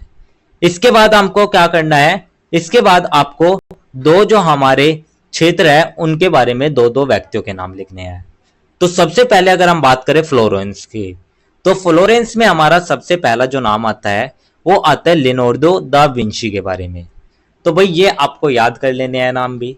तो जो हमारे लियोनार्डो दा विंची थे, ये हमारे एक महान कलाकार, वैज्ञानिक और आविष्कारक थे और उनके प्रसिद्ध चित्रकारी मोनालिसा और द लास्ट सफर ये माने जाते हैं। तो ये हमने 2 लाइन भी लिख दी इनके बारे में। इसी तरीके से आप माइकल एंजेलो के बारे में भी लिख देंगे कि वे एक मूर्तिकार, चित्रकार और वास्तुकार थे और उन्होंने सिस्टीन टेम्पल की छत पर विश्व प्रसिद्ध चित्र बनाए। तो भाई यहां पर हमने फ्लोरेंस के जो 2 हस्तियां थी उनके नाम लिख दिए, उनके बारे में 2 लाइन भी लिख दी। इसके बाद हमने रोम के लिखे। तो रोम में भी हमने सबसे पहले गैलीलियो गैलीली लिखे और दूसरे हमने राफेल लिखे। तो इनके बारे में भी आप 2 लाइन लिख देंगे। इसके बाद थर्ड जो आया हमारा लंदन। लंदन में हमने विलियम शेक्सपियर और इसेक न्यूटन के बारे में लिखा। पेरिस में हमने वोल्टेयर और मोंटेस्क्यू के बारे में लिखा और एम्स्टर्डम में हमने ब्रोंच स्पोंचा और रेम्ब्रेंट के बारे में लिखा। तो भाई इनके बारे में आपको लिख देना है। तो इसी तरीके से आपको क्या करना है, पहले तो आपको अपने मैप में फिल करने हैं, ये चिन्ह लगा देने हैं कि ये जो सिटी है ये किस जगह पर है। मैप में ये लगाने के बाद आपको क्या करना है, उसके बाद आपको प्रत्येक शहर के इनमें से 2 प्रमुख हस्तियों के नाम लिखने हैं और उनके बारे में आपको 2 लाइन भी लिख देनी है। तो इतना करने के साथ ही आपका जो आंसर है वो कंप्लीट हो जाएगा। तो यही था स्टूडेंट्स हमारा आंसर नंबर 9। इसके बाद जो हमारा नेक्स्ट क्वेश्चन आता है वो हमारा क्वेश्चन नंबर 10 आता है। तो भाई सबसे पहले हम समझ लेते हैं कि जो हमारा क्वेश्चन नंबर 10 है इसमें आखिर हमसे पूछा क्या गया है। तो भाई क्वेश्चन नंबर 10 में हमें टिप्पणी लिखने के लिए पूछा गया है। तो सबसे पहले जो हमें टिप्पणी लिखनी है वो जोन्स केपलर पे लिखनी है, उसके बाद वोल्टेयर पे और फिर विलियम शेक्सपियर पे। तो इन तीनों पर हमें टिप्पणी लिखनी है, यानी कि यहां पर हमें ये तीनों पर शॉर्ट नोट्स लिखने हैं। तो भाई सबसे पहले जो हम लिखेंगे वो हम लिखेंगे जोन्स केपलर पे। तो भाई जो जोन्स केपलर थे ये हमारे बहुत ही खगोल शास्त्री और गणितज्ञ थे। तो इनके जो जीवन काल था वो था 1571 से 1630 तक। तो उस समय जो लोग थे वे अंतरिक्ष और ग्रहों की गति के बारे में बहुत ही कम जानते थे और कई लोग मानते थे कि ये जो ग्रह हैं ये बिल्कुल गोल रास्ते में घूमते हैं। लेकिन जो कोपलर थे उन्होंने अपने खगोलीय अध्ययन से ये सिद्ध कर दिया कि जो ग्रह है वे सूर्य के चारों ओर गोल नहीं बल्कि अंडाकार रूप में घूमते हैं, यानी कि इस तरीके से नहीं, इस तरीके से। तो उन्होंने ग्रहों की गति के 3 प्रसिद्ध नियम दिए और उन्होंने ये समझाया कि जो ग्रह है वे किस गति में चलते हैं, उनकी गति क्यों बदलती है और सूर्य से उनकी दूरी का उनकी गति पर क्या प्रभाव पड़ता है। तो यही जो खोज थी स्टूडेंट, यही खोज आगे चलकर हमारे आइजैक न्यूटन के गुरुत्वाकर्षण सिद्धांत का आधार भी बनी। तो इसी प्रकार से जो केपलर थे, उन्होंने आधुनिक खगोल विज्ञान को एक वैज्ञानिक आधार भी प्रदान किया। तो भाई मान लीजिएगा आप किसी पार्क में गोल चक्कर लगा रहे हैं, तो पहले वैज्ञानिक सोचते थे कि ग्रेवियल बिल्कुल ऐसे ही घूमते हैं, लेकिन केपलर ने कहा कि इनका रास्ता ऐसा नहीं बल्कि ऐसा है। तो आज जो अंतरिक्ष एजेंसियां है, वे जब किसी उपग्रह या अंतरिक्ष यान का मार्ग तय करती है, तो केपलर के सिद्धांतों का उपयोग किया जाता है। तो इसीलिए उन्हें वैज्ञानिक क्रांति का सबसे महत्वपूर्ण अग्रदूत भी माना जाता है। तो यही था स्टूडेंट्स हमारा जोन्स केपलर। सेकंड जो हमारे आए वे हमारे वोल्टेयर। तो भाई वोल्टेयर का जो जीवन काल था वो तो 1694 से 1778 तक। तो भाई उस समय जो यूरोप थे उसमें राजाओं का निरंकुश शासन था और चर्च का लोगों के जीवन पर बहुत प्रभाव था। तो अगर कोई व्यक्ति राजा या चर्च के खिलाफ बोलता था तो उसको फिर सजा भी दी जाती थी। तो ऐसे में जो वोल्टेयर थे उन्होंने लोगों को यह सिखाया कि हर व्यक्ति को सोचने, बोलने और अपने विचार व्यक्त करने की स्वतंत्रता मिलनी चाहिए। तो उन्होंने धार्मिक कट्टरता, अंधविश्वास और अन्याय का खुलकर विरोध किया। तो वोल्टेयर का मानना था कि किसी भी धर्म या संस्था को केवल इसलिए सही नहीं माना जा सकता क्योंकि वो शक्तिशाली है। तो उन्होंने हर बात को तर्क और हमारा जो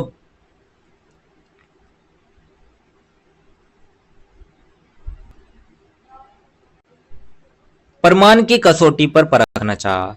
तो उनके जो विचार थे उन्होंने हमारे पूरे यूरोप में बौद्धिक जागरण और सामाजिक सुधारों को नई दिशा दी और आज लोकतंत्र, मानवाधिकार और अभिव्यक्ति की जो स्वतंत्रता जैसे विचार है, उनके विकास में वोल्टेयर का जो योगदान है वो बहुत ही महत्वपूर्ण माना जाता है। तो भाई आप मान लीजिएगा किसी स्कूल में एक शिक्षक कहे कि मेरी हर बात बिना सवाल किए मानो, लेकिन एक छात्र विनम्रता से पूछे कि सर इसका कारण क्या है, तो वोल्टेयर कहते थे कि प्रश्न पूछना गलत नहीं बल्कि ज्ञान प्राप्त करने का सबसे अच्छा तरीका है। तो यही जो सोच थी, इसने ही लोगों को अंधविश्वास से छोड़कर तर्क और स्वतंत्र विचार अपनाने की प्रेरणा भी दी थी। तो यही थे स्टूडेंट्स हमारे कुछ शब्द वोल्टेयर के बारे में। अब हम बात कर लेते हैं हमारे विलियम शेक्सपियर के बारे में। तो भाई जो विलियम शेक्सपियर थे ये 1564 से 1616 तक जिए थे। तो ये हमारे अंग्रेजी साहित्य के महान नाटक और पोएट थे। तो उन्होंने ऐसे नाटक लिखे जिनमें प्रेम, परिवार और विश्वासघात, ईर्ष्या सबका बहुत सुंदर चित्रण मिलता है। तो भाई उनकी जो प्रसिद्ध रचना थी, जैसे कि आप देखें वो हैमलेट हो गई, मैकबेथ हो गई या रोमियो एंड जूलियट हो गई। तो भाई ये जो हमारी रचनाएं थी, इन रचनाओं की सबसे बड़ी विशेषता ये थी कि उन्होंने इन सभी में मानव स्वभाव को बहुत ही गहराई से समझाया। तो इसी वजह से उनके नाटक आज भी दुनिया की लगभग हर भाषा में पढ़े और मंचित किए जाते हैं और उन्होंने अंग्रेजी भाषा को भी समृद्ध बनाया और आज अंग्रेजी के अनेक शब्द और प्रसिद्ध वाक्यांश पहली बार शेक्सपियर की रचनाओं में ही मिलते हैं। तो इसीलिए उन्होंने विश्व इतिहास का महानतम नाटककार भी कहा जाता है। तो भाई जैसे कि आप देखिए जो हमारी रोमियो एंड जूलियट ये रचना थी, ये केवल एक प्रेम कहानी नहीं थी बल्कि ये बताती थी कि परिवार की दुश्मनी किस प्रकार दो निर्दोष लोगों का जीवन बर्बाद कर देती है। तो भाई यही कारण है कि लगभग 400 वर्ष बाद भी जो शेक्सपियर के नाटक थे वे पूरी दुनिया में पढ़े, पढ़ाए और मंचित किए जाते हैं। तो भाई यही थे हमारे विलियम शेक्सपियर। तो अगर हम तीनों महान व्यक्तियों के योगदान को एक साथ देखें तो हमें पता चलता है कि इन्होंने अलग अलग क्षेत्रों में आधुनिक विश्व की नींव रखी। तो जोन्स केपलर ने विज्ञान और खगोल शास्त्र को दिशा दी, वोल्टेयर ने तर्क, स्वतंत्र विचार और मानवाधिकार का समर्थन किया और विलियम शेक्सपियर ने साहित्य और नाटक के माध्यम से मानव जीवन की गहरी भावनाओं को अमर बना दिया। तो इसी प्रकार से जो विज्ञान, दर्शन और साहित्य है, इन तीनों क्षेत्रों में इन महान व्यक्तियों का योगदान प्रारंभिक आधुनिक यूरोप को आधुनिक युग की ओर ले जाने में अत्यंत ही महत्वपूर्ण रहा। तो यही था स्टूडेंट्स हमारा एक छोटा सा निष्कर्ष, एक छोटा सा कंक्लूजन, जिसके साथ ही हमारा आंसर नंबर 10 भी कंप्लीट होता है। तो यही था स्टूडेंट्स हमारा आंसर नंबर 10, जिसके साथ ही हमारे cultural transformation in early modern Europe second subject के जो top 10 most important question with answer थे वे भी कंप्लीट होते हैं। तो स्टूडेंट यही थे हमारे प्रारंभिक आधुनिक यूरोप में सांस्कृतिक परिवर्तन सेकंड सब्जेक्ट के top 10 most important question with answer, जो कि डायरेक्टली एग्जाम में आने वाले हैं। मुझे उम्मीद है कि आपने इन्हें ध्यान से समझा होगा और अपनी एग्जाम प्रिपरेशन स्ट्रॉन्ग कर ली होगी। तो याद रखो हमारे लेक्चर फ्री है, लेकिन अगर आप चाहते हो वेल ऑर्गेनाइज नोट्स जो कि एग्जाम के लिए एकदम परफेक्ट है, तो बस डिस्क्रिप्शन में दी हुई लिंक से नोट परचेज करो और अपने नोट सिक्योर करो। और हाँ, हर वीडियो में होता है एक स्पेशल गिववे, तो वीडियो के बीच में पूछे गए क्वेश्चंस के लिए रेडी रहो और 3 लक्की विनर्स बन सकते हो आप फ्री नोट्स के। तो अगर आपको वीडियो पसंद आई हो तो लाइक, शेयर और सब्सक्राइब करना ना भूले एंड हमारे व्हाट्सएप चैनल और टेलीग्राम चैनल को फॉलो कर लीजिएगा, ताकि आपको मिलते रहे एग्जाम फोकस अपडेट्स और ड्यू सोल के सारे इंपॉर्टेंट लेक्चर्स एंड गिववे के winners. Till then stay focus, study smart और crush your exam. See you in the next video.